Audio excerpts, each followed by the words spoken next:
चलो बेटा स्टार्ट करते हैं। तो स्टार्ट करें, आज पार्टनरशिप, आज पहली क्लास है। बड़ा चैप्टर है, मान के चलिए कि अप्रोक्सीमेटली आपके 2-2.5 हफ्ते इसमें लग सकते हैं।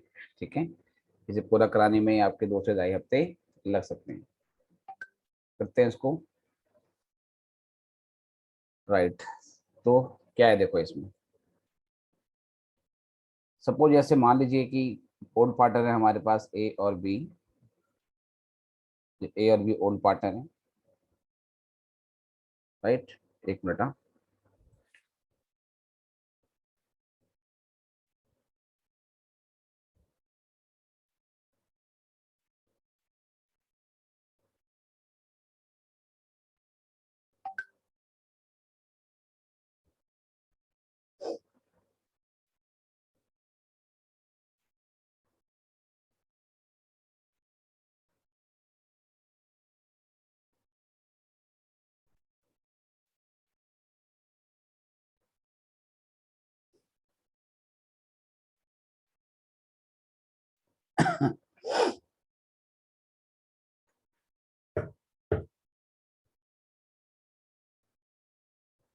राइट। तो ए और बी मान लीजिए पार्टनर हैं, ये अपना प्रॉफिट किसी रेशो में डिस्ट्रीब्यूट करते हैं। सपोज 3:2 में। और ये है, कह सकते हैं कि उनकी पार्टनरशिप फर्म का जो दरवाजा है, जो गेट है, उस पर एक नया बंदा बैठा हुआ है, सी। और ये सी उनके गेट पे नॉक कर रहा है। सी इनके गेट पे नॉक कर रहा है, और नॉक करने के लिए क्या बोलता है, कहता है कि मुझे पार्टनर बना दो। है ना। सी जो है वो ए और बी को कह रहा है कि भाई मुझे पार्टनर बना दो। ये इनके दरवाजे पे नॉक कर रहा है। तो चलो ए और बी एग्री हो गए हैं कि सी को पार्टनर बनाना चाहिए। जब सी को पार्टनर बनाना चाहिए तो सबसे पहला क्वेश्चन ये उठेगा कि भाई सी को प्रॉफिट में कितना हिस्सा देंगे। अभी तो जो रेशो है ए और बी का वो 3:2 है। मतलब जो भी प्रॉफिट्स होते हैं उसका 60% ए को मिलता है, और जो 40% है वो बी को मिलता है। अब अगर सी को नया पार्टनर बनाया है तो प्रॉफिट में से कुछ हिस्सा आपने सी को भी देना पड़ेगा। तो पहले तो यही चेक करना है कि सी को प्रॉफिट में कितना कितना हिस्सा दें। और फिर इसको एडमिशन देने के बाद अब रेशो 3 पार्टनर के लिए एक्सप्रेस किया जाएगा। मतलब जो रेशो अभी 3:2 है, मतलब 2 पार्टनर के लिए एक्सप्रेस किया गया है, फिर उसी रेशो को 3 पार्टनर के लिए एक्सप्रेस किया जाएगा। तो सबसे पहले बेसिक जो हमारी कैलकुलेशन होती है वो होती है कैलकुलेशन ऑफ न्यू रेशो और कैलकुलेशन ऑफ सैक्रिफाइसिंग रेशो। ठीक है, तो क्या क्या इसमें चेंजेस आते हैं वो देखते हैं। whenever whenever a new partner is admitted, then following adjustments are required। जब भी नया पार्टनर आता है तो आपको कुछ एडजस्टमेंट करनी पड़ती है। whenever new partner is admitted, following adjustments are required। तो क्या क्या आपको एडजस्टमेंट करनी पड़ती है। सबसे पहली एडजस्टमेंट होती है calculation of new ratio, calculation of new ratio and sacrificing ratio. सबसे पहले तो आपको न्यू रेशो और जो सैक्रिफाइसिंग रेशो है वो आपको निकालना होता है। दूसरा आपका होता है बेटा क्लीनिंग ऑफ बैलेंस शीट। ये क्लीनिंग ऑफ बैलेंस शीट क्या है इसके बारे में बताएंगे जब बात करेंगे। एक नया टर्म है जो मैं यूज करता हूँ कॉन्सेप्ट को समझाने के लिए। बैलेंस शीट को क्लीन किया जाता है। ठीक है, इसका क्या मतलब है बात करेंगे। फिर उसके बाद तीसरा पॉइंट होता है asking for contribution and compensation from new partner. फिर न्यू पार्टनर से कुछ कंट्रीब्यूशन और कुछ कंपनसेशन की डिमांड की जाती है। और फिर उसके बाद आखिरी पॉइंट होता है हमारे पास adjustment of capital. Adjustment of capital if required. ठीक है, तो ये 4 बेसिक आइटम किए जाते हैं। ये 4 बेसिक एडजस्टमेंट हमें करनी होती है जब भी नए पार्टनर का एडमिशन होता है या एक पुराना पार्टनर फर्म को छोड़ के जाता है। ओके, तो आज की क्लास में बेसिकली हम ए और बी को डिस्कस करेंगे। ए तो पूरा हो जाएगा और बी के कुछ हिस्से हम टच करेंगे। बी पार्शियली हमारा कंप्लीट हो जाएगा और कुछ थोड़ा सा नेक्स्ट क्लास के लिए बच जाएगा। इतना लिखो पहले।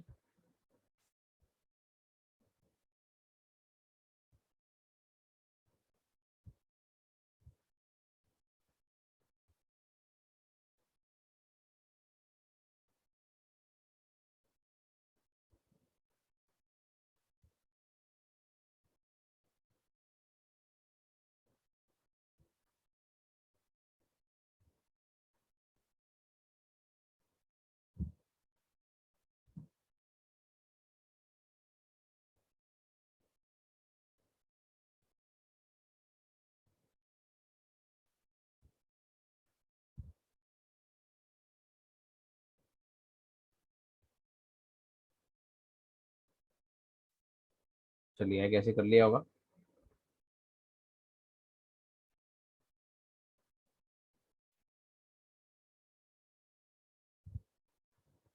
Yes sir. ओके, सबसे पहले इसमें केस आता है calculation of new ratio, new profit sharing ratio and sacrificing ratio.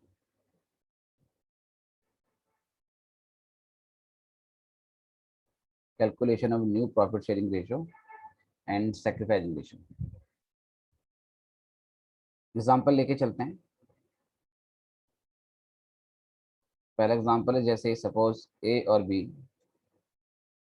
3:2 में पार्टनर है। कहते हैं C was admitted for 1/8 share in profit.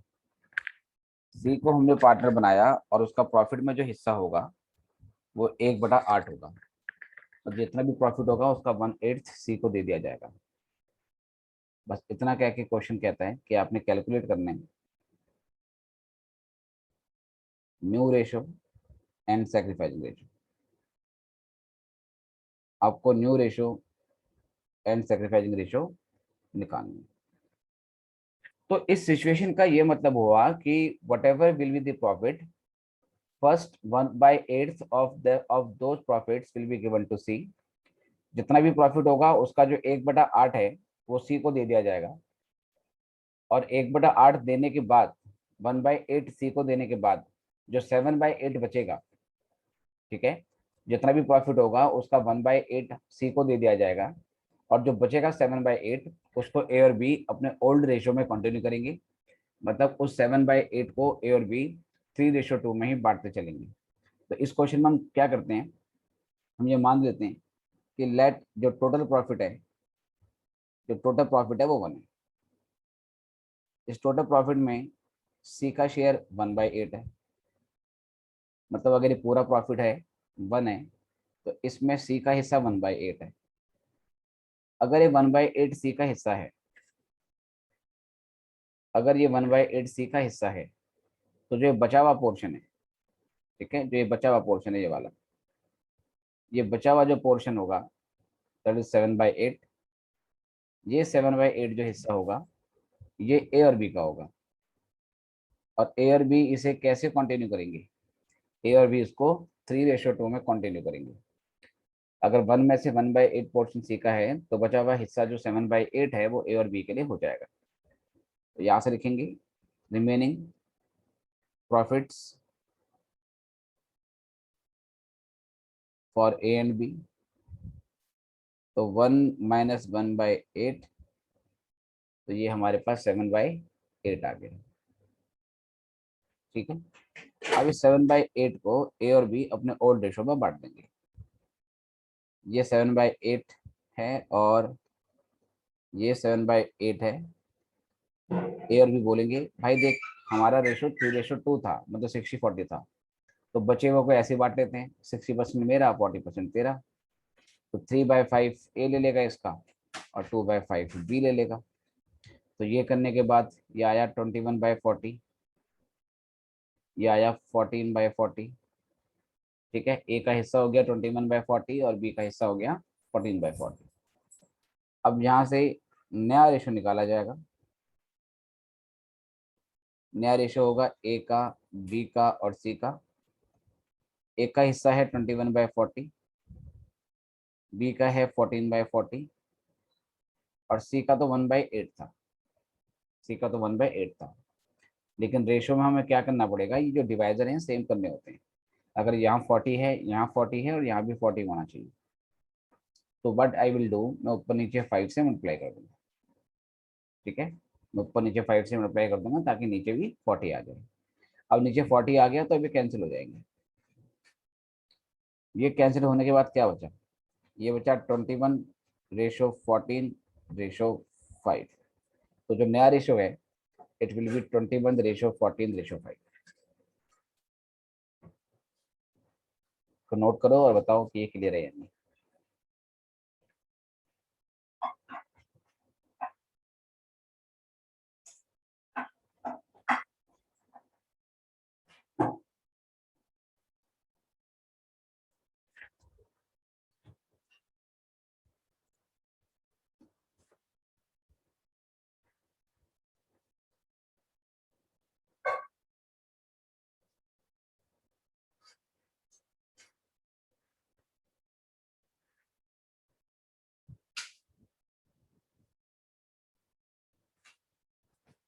Done.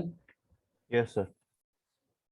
चलिए, इसी में अगर सैक्रिफाइसिंग रेशो निकालना है, सैक्रिफाइसिंग रेशो का मतलब है कि जो सी को 1/8 मिला, सी को जो 1/8 मिला है प्रॉफिट में हिस्सा, उसमें से कुछ कंट्रीब्यूशन ए ने दिया होगा और इसमें कुछ कंट्रीब्यूशन बी ने दिया होगा।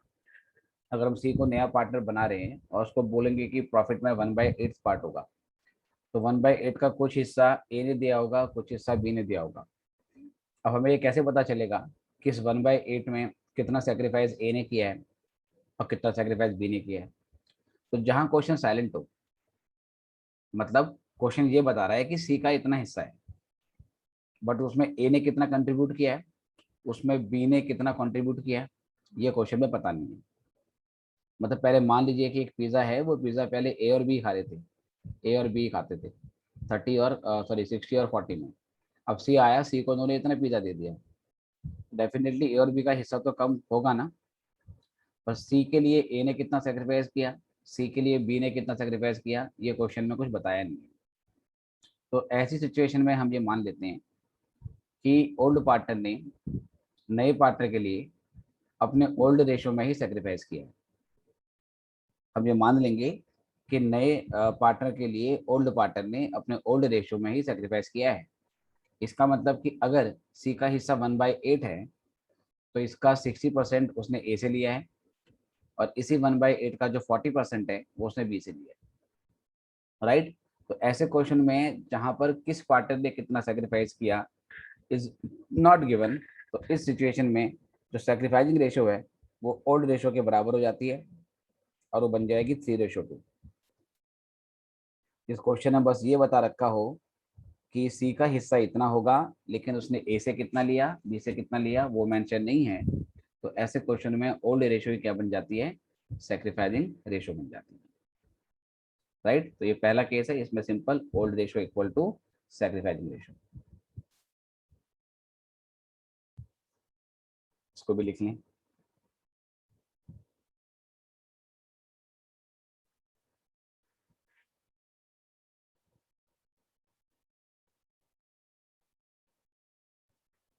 राइट। अब लेते हैं अगला एग्जांपल। ए और बी पार्टनर हैं, ए और बी पार्टनर हैं, मान लीजिए 3:2 में। C was admitted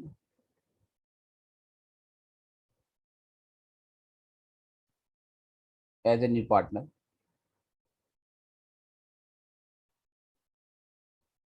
of 1/8 share. C partner बनाता है, सी को एक नया पार्टनर बनाया 1/8 शेयर के लिए।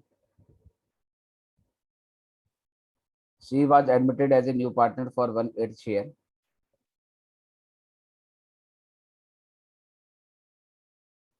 of which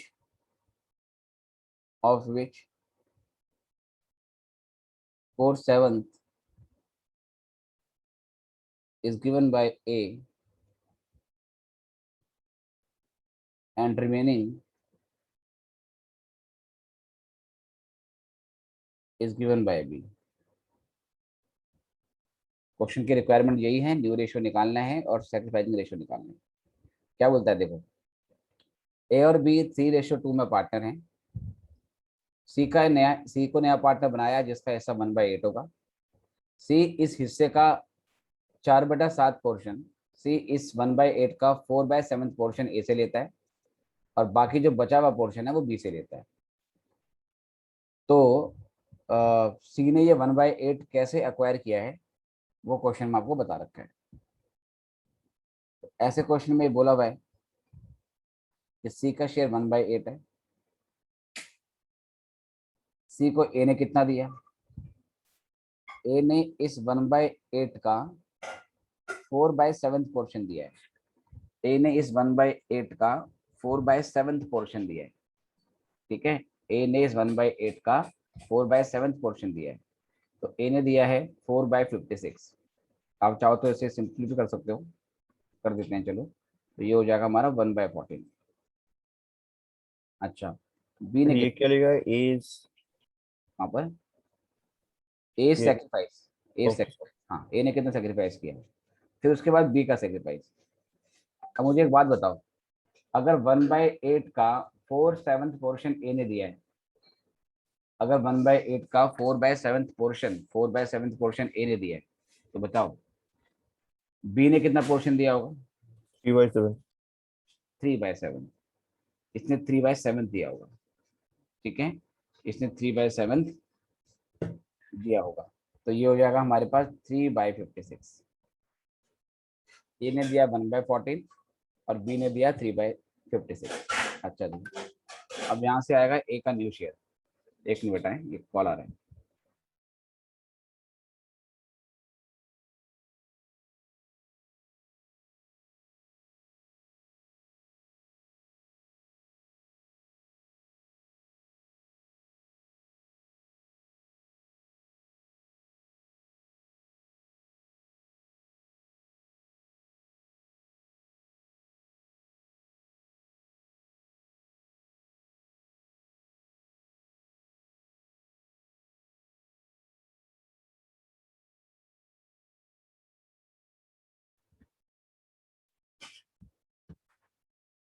राइट, सी का जो हिस्सा है वो 1/8 है और क्वेश्चन ये बोला है कि सी ने जो 1/8 लिया है वो कैसे कैसे लिया है। उस 1/8 का 4/7 पोर्शन ए ने दिया है, उस 1/8 का 4/7 पोर्शन ए ने दिया है और उस 1/8 का बाकी जो 3/7 पोर्शन होगा वो सर बी ने दिया है। ये कुछ ऐसे हुआ कि आपको सपोज मान लो 500 रुपये मिले, मैंने कहा इस 500 का, तो इस 500 का 1/6 पोर्शन ना, या इस 500 का 1/5 पोर्शन जो है वो आपको आपके पापा ने दिया है। तो 500 का जो 1/5 पोर्शन है, 500 इंटू 1/5 कितना हो जाएगा आपका? 100 रुपये। 100 रुपये आपको दिए आपके क्या नाम है, पापा ने। फिर मैंने कहा कि अगर 1/5 पोर्शन पापा ने दिया है, 1/5, तो मम्मी ने कितना दिया होगा? तो मम्मी का हो जाएगा 4/5, है ना, सिंपल है ये तो। अगर 4/7 ए ने दिया है तो 3/7 बी ने दिया होगा। तो 1/8 का हमने 3/7 निकाल दिया और ये 3/56 आ गया। अब ये करने के बाद ए के बाद बचा कितना, ए का न्यू शेयर। तो हम ये देखेंगे इसका ओल्ड शेयर क्या था, इसका ओल्ड शेयर क्या था और इसने कितना सेक्रीफाइस कर दिया। तो ए का ओल्ड शेयर 3/5 था और इसने 1/14 दे दिया। इसको सॉल्व करेंगे एल्सियम लेके, तो ये 42 और ये 5, तो ये 37/70 आता है। सेम ऐसे यहाँ से निकालेंगे बी का न्यू शेयर, इसके लिए भी सेम करेंगे। बी का 2/5 था और इसने 3/56 दे दिए। तो 5 और 56 का एल्सियम लो, तो it should be I guess 560 का हाफ, 280। हाँ 280। एक मिनट बेटा, एक कॉल फिर आ रहा है जरा।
जी बच्चों, सॉरी थोड़ा डिले हो गया, करते हैं क्वेश्चन कंटिन्यू।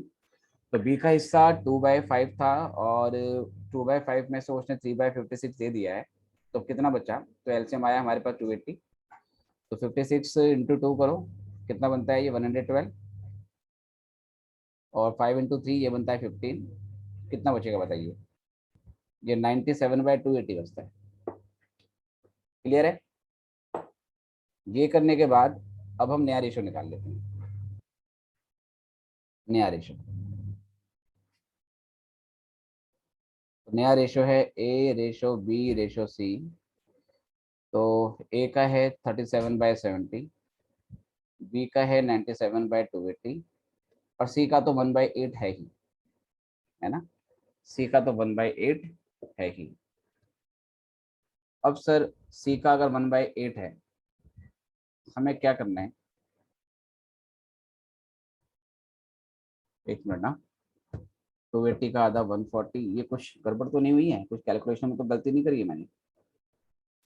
1/8 का 4/7, तो ये 1/14, और ये हमारा हो जाएगा 8 7 56, 3/56, राइट। फिर उसके बाद 3/5 में से 1/14 माइनस किया, 70, 14 3 जा 42, 5 1 जा 5, 37/70। देन 56 इंटू 5 का एलसीएम लिया, तो एलसीएम आया हमारा 56 इंटू 5 280, और ये ठीक है। 56 को जब 112, और 112 माइनस 15, ये हमारा आ गया 97/280, ठीक है। तो ए बी सी हो गया 37 और 97/280, और फिर सी का जो हिस्सा है वो तो 1/8 तो है ही। अब नीचे वाले पोर्शन हमें सेम सेम करने होते हैं, राइट। नीचे वाले जो पोर्शन है ये हमें सेम करने होते हैं। तो सेम कैसे करेंगे? इसमें हमें ऊपर नीचे 35 से इंटू करना पड़ेगा, ताकि ये 280 बन जाए। इसमें ऊपर नीचे 4 से इंटू करना पड़ेगा, ताकि ये 280 बन जाए। तो ये बन जाएगा 37 इंटू 4, ये बन जाएगा आपका 37 इंटू 4। तो ये हो गया 148, देन 97, और फिर ये 35, और नीचे वाले पोर्शन तो कैंसिल आउट हो जाएंगे। तो न्यू रेशियो आ जाएगा हमारा 148, 97 और 35, राइट। इसमें फिर आपको निकालना है sacrificing ratio. Sacrificing ratio old partner की निकलती है हमेशा, ओल्ड पार्टनर की सैक्रिफाइसिंग रेशियो। तो हम देखेंगे इसमें ए का क्या सैक्रिफाइस है और बी ने क्या सैक्रिफाइस किया है। वैसे तो पता है कि ए ने 4/7 दिया है और बी ने 3/7 दिया है, तो सैक्रिफाइसिंग रेशियो 4:3 हो जाएगी। अगर आप लॉजिकली सोचें कि ए ने कितना सेक्रीफाइस किया, 4/7 ऑफ 1/8, और बी ने कितना सेक्रीफाइस किया, 3/7 ऑफ 1/8, तो जो सेक्रीफाइसिंग रेशियो है वो 4:3 निकलेगी। अदरवाइज आप ये ले सकते हो, ए का सेक्रीफाइस 1/14 है और बी का सेक्रीफाइस 3/56 है, तो उसका रेशियो निकालो। ये है 1/14 और ये है 3/56। अगेन ऊपर नीचे 4 से इंटू करनी पड़ेगी ताकि डिवाइजर सेम हो जाए। तो 4:3 ये हमारा सेक्रीफाइसिंग रेशो आ गया। इसे भी करें, कोई क्वेरी है तो you can ask.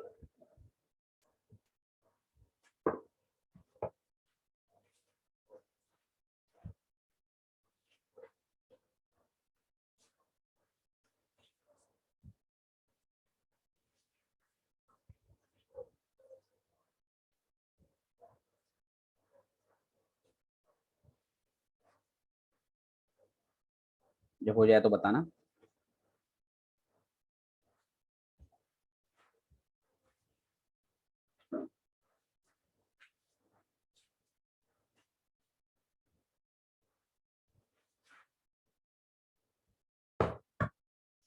Done.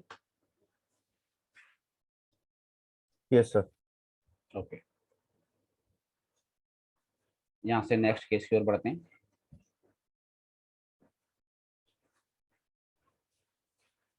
Right. तीसरा केस है, मान लो ए और बी 5:3 में पार्टनर है। कहते हैं सी को पार्टनर बनाया, C was admitted as a new partner. C को हमने नया पार्टनर बनाया।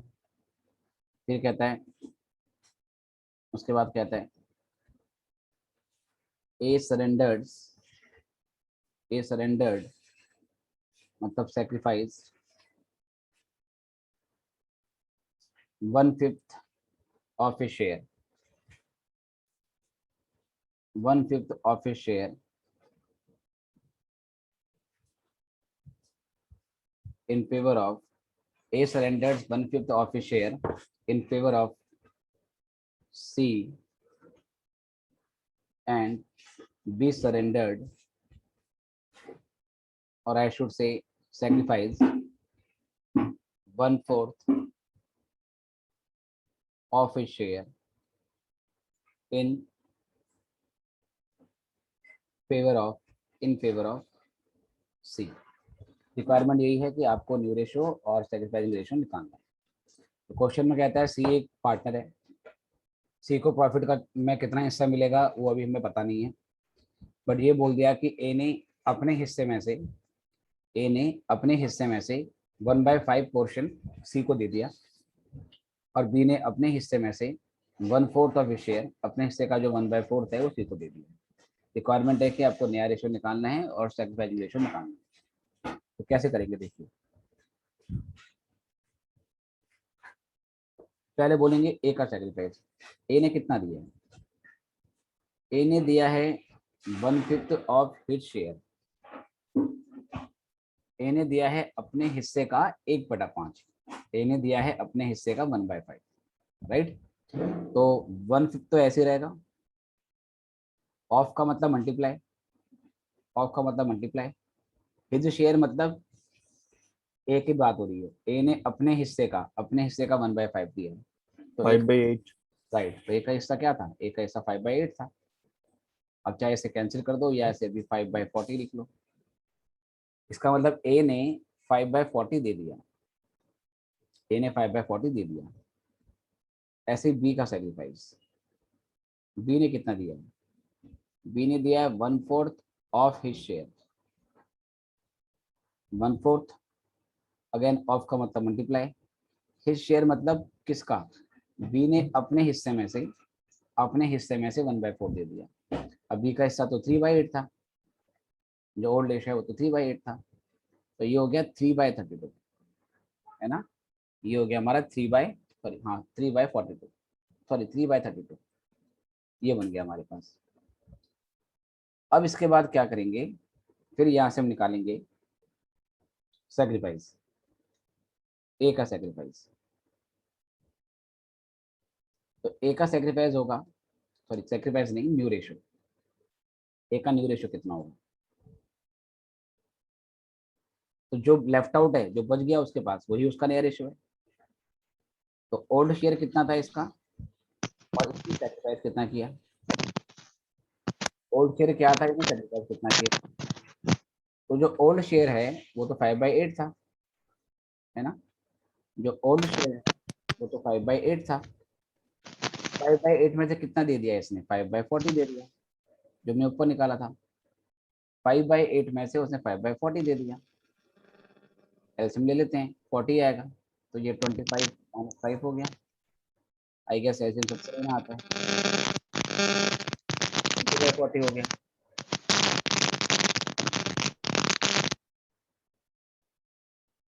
राइट।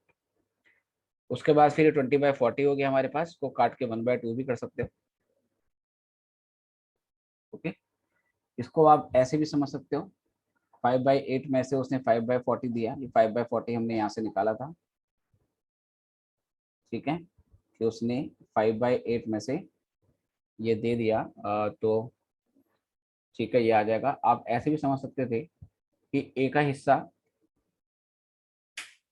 5/8 था, ए का पोर्शन 5/8 था। कितना दे दिया बेटा उसने? उसमें से उसने 1/5 दे दिया, 1/5 दे दिया, ठीक है। अगर 1/5 दे दिया ए ने, अपने हिस्से में से 1/5 दे दिया, तो कितना बच गया? ए के पास कितना बच गया? अगर मैं अपनी वेल्थ का 20% आपको दे रहा हूँ, ठीक है, मैं अपनी वेल्थ का 20% आपको दे रहा हूँ, तो मेरे पास कितना बचेगा? 80%। राइट। ऐसे अगर ए ने अपनी वेल्थ का, अपने हिस्से का 1/5 दे दिया सी को, तो ए के पास कितना बचा? 4/5। राइट। इसके बाद 4/5 बचा, तो आप 5/8 का 4/5 भी निकाल सकते हो। तो ये सेम आपका 20/40 है। ठीक है, ऐसे बी का न्यू शेयर, एक तरीका तो ये है। ओल्ड शेयर क्या था और कितना इसने दे दिया, कितना दे दिया। तो बी का ओल्ड 3/8 था और इसने जो सेक्रीफाइस किया है वो किया है 3/32। 3/32, तो 3/32 लेस करो, एलसीएम आया 32। 32 को डिवाइड किया 8 से, तो 4 4 3 12, 12 माइनस 3, तो ये आ गया हमारे पास 9/32। और इसके लिए भी ये समझ सकते हैं कि बी के पास 3/8 था, उसने कितना दे दिया, उसने 1/4 दे दिया था अपने हिस्से का सी को। अगर बी ने अपनी वेल्थ का अपने हिस्से का 1/4 दे दिया है, तो कितना बच गया बी के पास। 3/4। राइट, बी के पास 3/4 बच जाएगा, तो 3/8 का 3/4, तो ये हो गया हमारा 9/32। राइट सर, ये आ गया उसके पास 9/32, जैसे मर्जी निकाल लो। अब निकालेंगे यहाँ से सी का न्यू शेयर। अब सी को टोटल कितना हिस्सा मिलेगा प्रॉफिट में वो हमें नहीं पता है। ये पता है कि सी को ए ने इतना दिया और सी को बी ने इतना दिया। तो सी को जो ए से मिला और सी को जो बी से मिला उसको जोड़ दो, तो वहां से सी का टोटल आ जाएगा। तो सी का न्यू शेयर कैसे निकालेंगे, ए ने कितना दिया प्लस बी ने कितना दिया,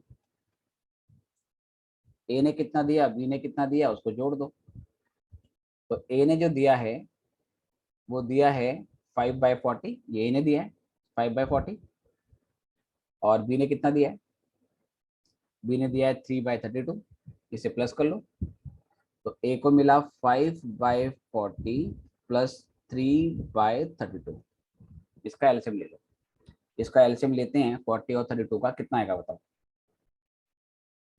8 5 जा 8 4 जा 5 4 जा 20, 20 इंटू 8 160, 160 को 40 से डिवाइड किया तो 4 4 इंटू 5 20, 160 डिवाइड बाई 32 5 5 से 15, राइट। तो 35/160 ये हमारे पास सी का नया हिस्सा आ गया। ये आने के बाद अब हम न्यू रेशो निकालेंगे, new profit sharing ratio, short में लिख दिया मैंने PSR, new profit sharing ratio. तो ए का नया हिस्सा कितना आया था, तो ए का नया हिस्सा आया है 20/40, बी का आया है 9/32, तो 20/40 9/32, और सी का जो हिस्सा है वो है 35/160, राइट। अब क्या करोगे सर, नीचे जो डिवाइजर है उसको सेम करना पड़ेगा। सेम कैसे करेंगे, इसके लिए नीचे ऊपर कुछ नंबर मल्टीप्लाई करने पड़ेंगे। तो ये 160 है, मैं इसको 160 बनाने के लिए ऊपर नीचे 4 से इंटू कर रहा हूँ, ठीक है। और ये 32 है, इसमें ऊपर नीचे 5 से इंटू कर रहा हूँ, so that it becomes 20 into 4, that is 80, 9 into 5, that is 45, और ये 35 तो है। फिर नीचे का 160 कट जाएगा, ये हमारा रेशियो आया। इसको और छोटा किया जा सकता है क्योंकि ये 5 से कट रहा है, तो ये 16 9 7, ठीक है। इसको और छोटा कर दिया, 5 से हमने डिवाइड कर दिया, तो ये 16:9:7 यहाँ से हमारी वैल्यू निकलती है, राइट। फिर यहाँ से सैक्रिफाइसिंग रेशियो भी निकालो, sacrificing ratio of A and B. तो उसके लिए देखेंगे how much A has sacrifice in relation to how much B has sacrificed. For each 1 rupee sacrificed by A, how much amount is sacrificed by B. तो इनका relative ratio निकालते हैं। तो A का जो सेक्रीफाइस है वो 5/40 है और B का सेक्रीफाइस 3/32 है। तो इन्होंने जो जो सेक्रीफाइस किया उसका प्रोपोर्शन निकालेंगे। जैसे सपोज आपको मम्मी ने 600 रुपये दिए और पापा ने सपोज आपको 200 रुपये दिए, तो ग्रॉस अमाउंट तो 600 और 200 है, लेकिन मैंने कहा उसका प्रोपोर्शन क्या है, उसका रेशियो क्या है। तो मम्मी और पापा का जो सेक्रीफाइस है 600 और 200, उसका आप रेशियो निकालोगे तो वो 3:1 बनाएगा। इसका मतलब for each 1 rupee given by पापा, 3 रुपीज आर गिवन बाय मम्मी, है ना, कि पापा की तुलना में मम्मी 3 टाइम्स ज्यादा उन्होंने पैसे दिए। तो हम उस सेक्रीफाइस का प्रोपोर्शन निकाल रहे हैं। हमें सेक्रीफाइस तो पता है टोटल कितना कितना दिया, 600 और 200, और यहाँ पर हमें टोटल पता है 5/40 ए ने दिया है और 3/32 बी ने दिया है। ये ए और बी का सेक्रीफाइस है। और जो सेक्रीफाइस किया है उसका रेशो क्या है वो निकालने जा रहे हैं। तो 5/40 और 3/32, तो 5/40 और 3/32, अगेन डिवाइजर सेम करना पड़ेगा। तो 40 और 32 का एलसीएम निकालोगे तो ये आएगा 160। तो 160 बनाने के लिए व्हाट आई विल डू, इसमें ऊपर नीचे 4 से इंटू करता हूँ और इसमें ऊपर नीचे 5 से मल्टीप्लाई कर देता हूँ। तो ये करने के बाद ये आया 20:15, ये कैंसिल आउट। तो ये आ जाएगा हमारा 4:3। For each 3 rupees sacrificed by B, A has sacrificed 4 rupees. 4:3 में इन्होंने सेक्रीफाइस किया। ये जो सेक्रीफाइसिंग रेशियो है ये हम निकालते क्यों हैं, क्योंकि आगे टॉपिक आएगा जिसमें ओल्ड पार्टनर सी से कंपनसेशन मांगते हैं। किस बात के लिए, ए और बी कहते हैं तेरे आने से हमारा प्रॉफिट में हिस्सा कम होगा। जो प्रॉफिट 2 लोगों में बंटता था अब वो प्रॉफिट 3 लोगों में बटेगा। तो ए और बी सी से बोलेंगे आप हमें कुछ कंपनसेशन दो।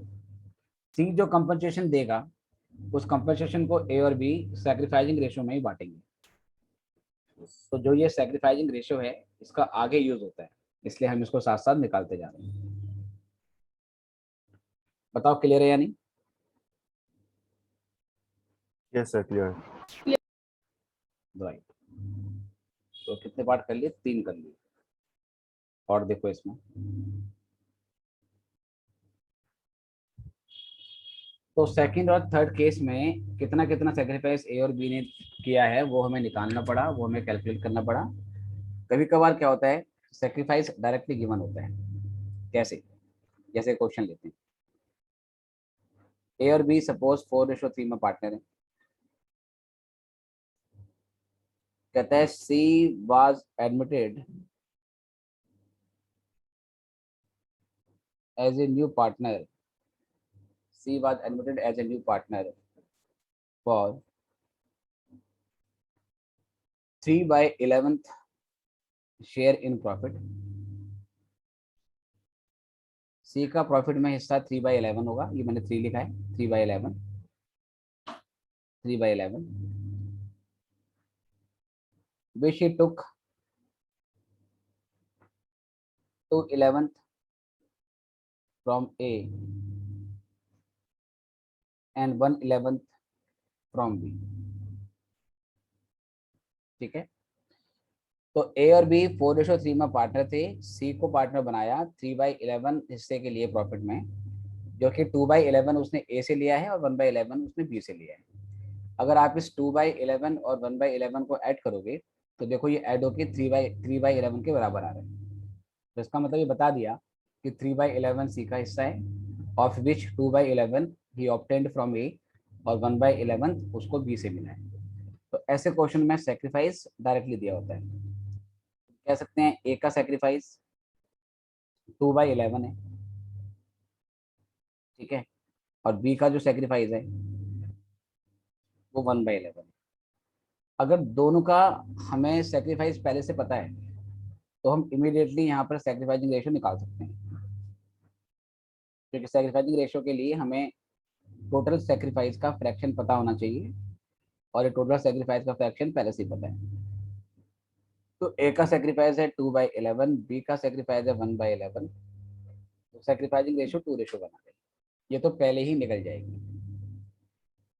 उसके बाद फिर निकालेंगे कि ए के पास बचा कितना, ए के पास बचा कितना। तो ये देखेंगे इसका ओल्ड शेयर क्या था और कितना इन्होंने सेक्रीफाइस कर दिया। तो ए और बी का जो ओल्ड रेशो है वो तो 4:3 है, ए और बी का ओल्ड रेशो तो 4:3 है।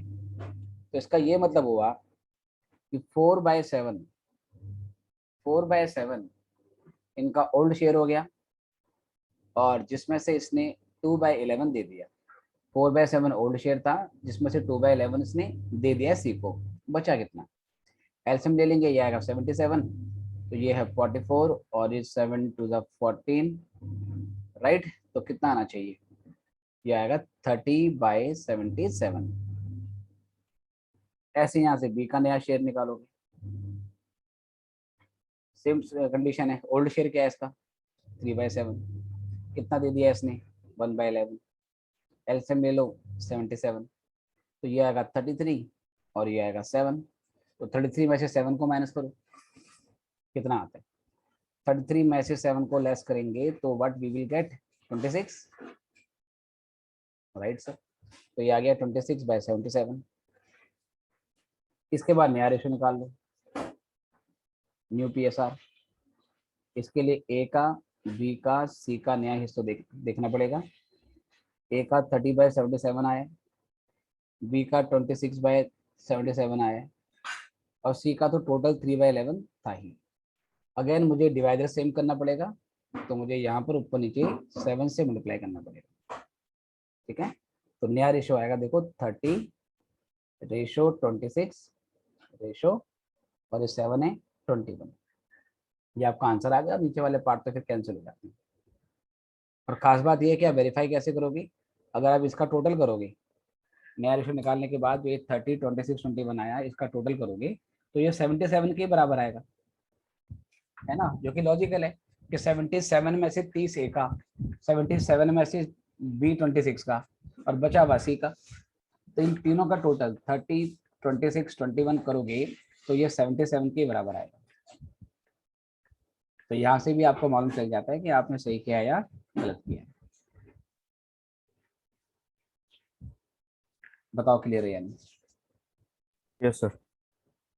ठीक है, स्क्रीन अप डाउन करनी हो बेटा तो बता देना, अदरवाइज आई विल अज्यूम कि बिल्कुल स्मूथली सब चल रहा है। एग्जाम में टाइम कम रह गया, जिनका अक्टूबर टाइम है, और देखो इंस्टीट्यूट ने फिर से फॉर्मेट चेंज कर दिया आपके लिए, अब मुश्किल हो गया है। जिन्होंने पहले अटेम्प्ट में एग्जाम निकाल लिए उनके लिए बेटर है, उनके लिए अच्छा हो गया। इसलिए कभी भी ना एग्जाम छोड़ना नहीं चाहिए बेटा, राइट। अगर एग्जाम छोड़ो और स्किप कर दो तो देखो नुकसान ही होता है।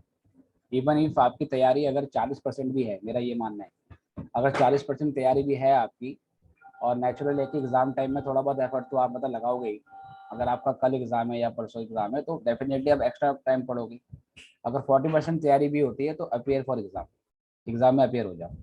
आपके मार्कशीट में अटेम्प्ट कभी मेंशन नहीं होता कि आपने 5वें में पास किया है, छठे में पास किया है। इवन आप 7th अटेम्प्ट में भी पास कर जाओ, कोई फर्क नहीं पड़ता, कोई दिक्कत नहीं है, ठीक है। बस ये होना चाहिए कि जो जल्दी पास करता है, जो लोग जल्दी निकालते हैं, सपोज 22, 23 की एज से पहले निकाल लेते हैं या 25 से पहले निकाल देते हैं, उनको बेनिफिट ये मिलता है कि उनकी रिस्क लेने की जो एबिलिटी है वो बढ़ जाती है। मेरा कहने का मतलब, अगर आप 22-23 साल में अगर आप सीए में अगर बन जाते हैं तो आप रिस्क ले सकते हो। रिस्क क्या? किसी कंपनी में जॉब करी, 1 साल 1.5 साल काम किया, नहीं यार आपको पसंद, वहाँ पर छोड़ दिया। फिर किसी और जगह ज्वाइन किया किया वहाँ पर नहीं पसंद आ रहा, छोड़ दिया। फिर अपने प्रैक्टिस खोल ली है तो 2-3 साल प्रैक्टिस भी करके देख ली, नहीं चला, वापस दोबारा जॉब में आ गई। तो अगर आप जल्दी अगर क्वालिफाई करोगे तो आप रिस्क ले सकते हो। लेकिन अगर आप देर में अगर मान लो पास होते हो, 26 ऑफ एज या 27 साल 28 साल में पास हो रहे हो, तो ज़्यादा ऑप्शन नहीं होंगे आपके पास। फिर जो जॉब मिलेगी वहाँ करना पड़ेगा, क्योंकि जब जॉब ज़्यादा, जब एज ज़्यादा होती है और एक्सपीरियंस नहीं होता है तो कंपनियां फिर ऐसे लोगों को नहीं लेती है। यंग एज में निकाला हो तो रिस्क लेने की एबिलिटी बढ़ जाती है। तो जल्दी पास करना जरूरी होता है। इवन इफ आपके मिनिमम पासिंग मार्क्स आ रहे हैं, अगर आपको 400 में से 200 लाने हैं, आपके 200 नंबर आ रहे हैं, कोई फर्क नहीं पड़ता, ठीक है। ये कुछ ऐसा नहीं है कि मतलब सीबीएसई बोर्ड थोड़ी है, या कोई कह सकते हैं कि कोई भी स्कूल बोर्ड थोड़ी है कि अगर 90% नंबर नहीं आएंगे तो कॉलेज में फिर आपको, फिर ये है कि आपका मतलब आपका फिर दाखिला नहीं होगा। कुछ नहीं है, क्वालिफाई करना है, राइट। रैंक आ जाए तो अच्छा, नहीं तो कोई दिक्कत वाली बात नहीं। इससे अटेम्प्ट कभी मत छोड़ो। अगर 40% तैयारी भी होती है, ठीक है, तो पेपर में बैठ जाओ, राइट। क्योंकि अगर हो जाओगे तो हो सकता है निकल जाए, या नहीं निकलेगा तो एटलीस्ट आइडिया हो जाएगा कि पेपर का फॉर्मेट क्या है। अब जिन बच्चों ने पिछले अटेम्प्ट में पेपर दे दिए थे उनका तो फायदा हो गया ना, देखो, क्योंकि पेपर का लेवल इतना हल्का था, इतना डाउन था, अब उन्होंने फॉर्मेट चेंज कर दिया। तो और कुछ ऑप्शन नहीं है, अब थोड़ा टफ हो गया है, अब और मेहनत आपको सबसे ज़्यादा करनी आपको पड़ेगी। इसलिए हमेशा एग्जाम के लिए अपेयर हो, चाहे जॉब भी कर रहे हो कुछ भी कर रहे हो, समय निकाल के पेपर जरूर दो। एक तो पेपर देने से बच्चा मतलब कि टच में रहता है कि चलो आफ्टर एवरी 6 मंथ मेरे एग्जाम है। अगर आप नहीं दोगे, जॉब के चक्कर में छोड़ दोगे, फिर वो गैप आ जाएगा 1 साल का 1.5 साल का, फिर मन फिर नहीं आपका फिर वही नहीं करेगा, पढ़ने का मन आपका नहीं करेगा। आपको लगेगा जॉब चल रहा है सही है, मेरी अच्छा खासा सैलरी मिल रही है 25,000 30,000, ठीक है इसको मैं बाद में देखती हूँ या देखता हूँ।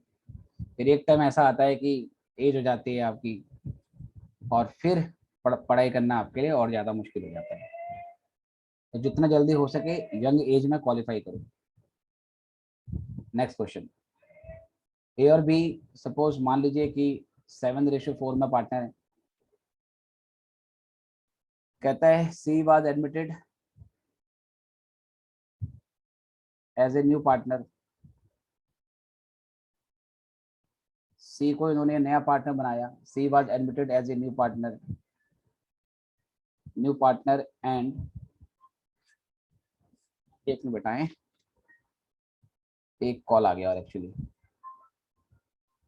आपका थोड़ा ऑफिस में ज़्यादा काम चल रहा है, कुछ टैक्स की रेड हुई है हमारे यहाँ पे, परेशान करते रहते हैं। 1 मिनट।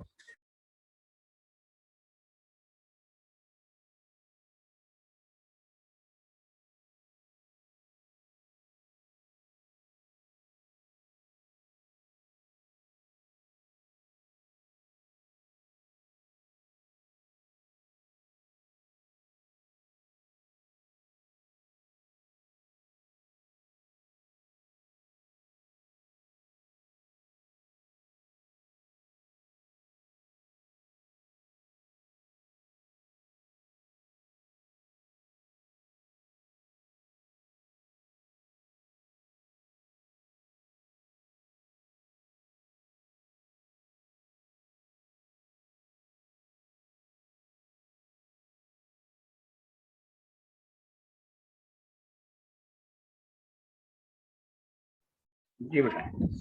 तो ए और बी 7:4 है और सी को पार्टनर बनाया, सी को हमने पार्टनर बनाया है, एंड न्यू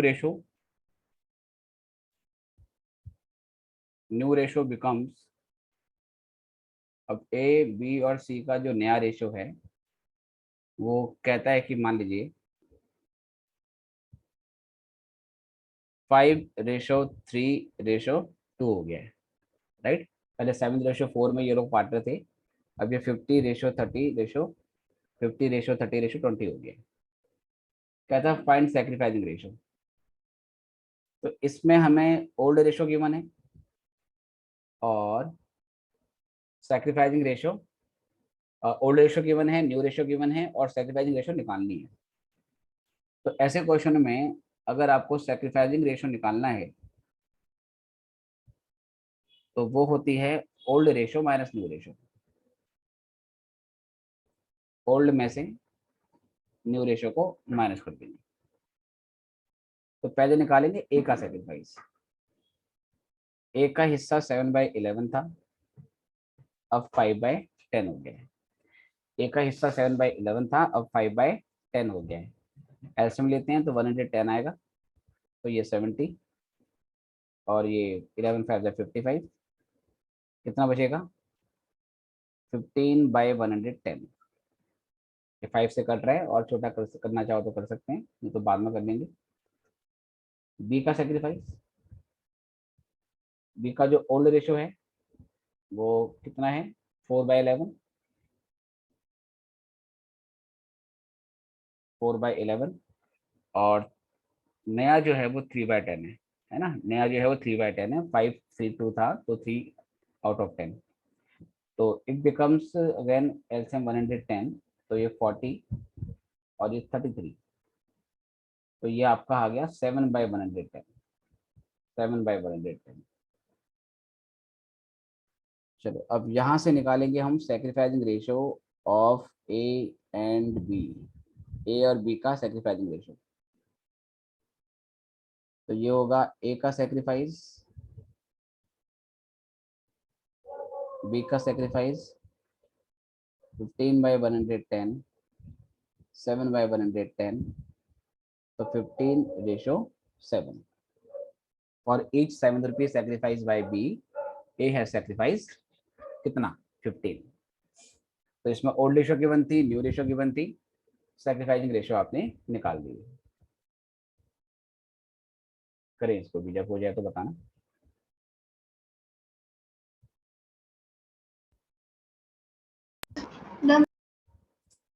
राइट, एवरीवन सबका हो गया? Yes sir. ओके। तो ये पहली कंडीशन थी कि जब नया पार्टनर फर्म के दरवाजे पे नॉक करेगा तो ए और बी सबसे पहले डिसाइड करेंगे इसको कितना हिस्सा देना है।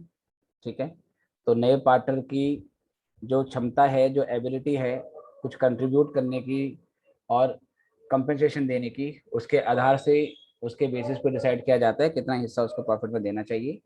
और नेचुरल है, पहले प्रॉफिट 2 लोगों में बढ़ता था, अब 3 लोगों में बढ़ रहा है, तो हिस्से में चेंज आएगा, रेशियो में चेंज आएगा। तो पहली एडजस्टमेंट यही होती है कि हम रेशियो को चेंज करते हैं। ठीक है, दूसरा यहाँ से जो हमारा टॉपिक आता है वो है क्लीनिंग ऑफ बैलेंस शीट। ठीक है, ये कोई स्टैंडर्ड शब्द नहीं है, ये मैं कॉन्सेप्ट इजी करने के लिए आप लोगों को समझा रहा हूँ। Cleaning of balance sheet, cleaning और ऑफ बैलेंस शीट का क्या मतलब है कि ये ए और बी 3:2 में पार्टनर है। सी फर्म के दरवाजे पे नॉक कर रहे हैं और कह रहा है मुझे पार्टनर बना दो, मुझे मतलब पार्टनर बना दो।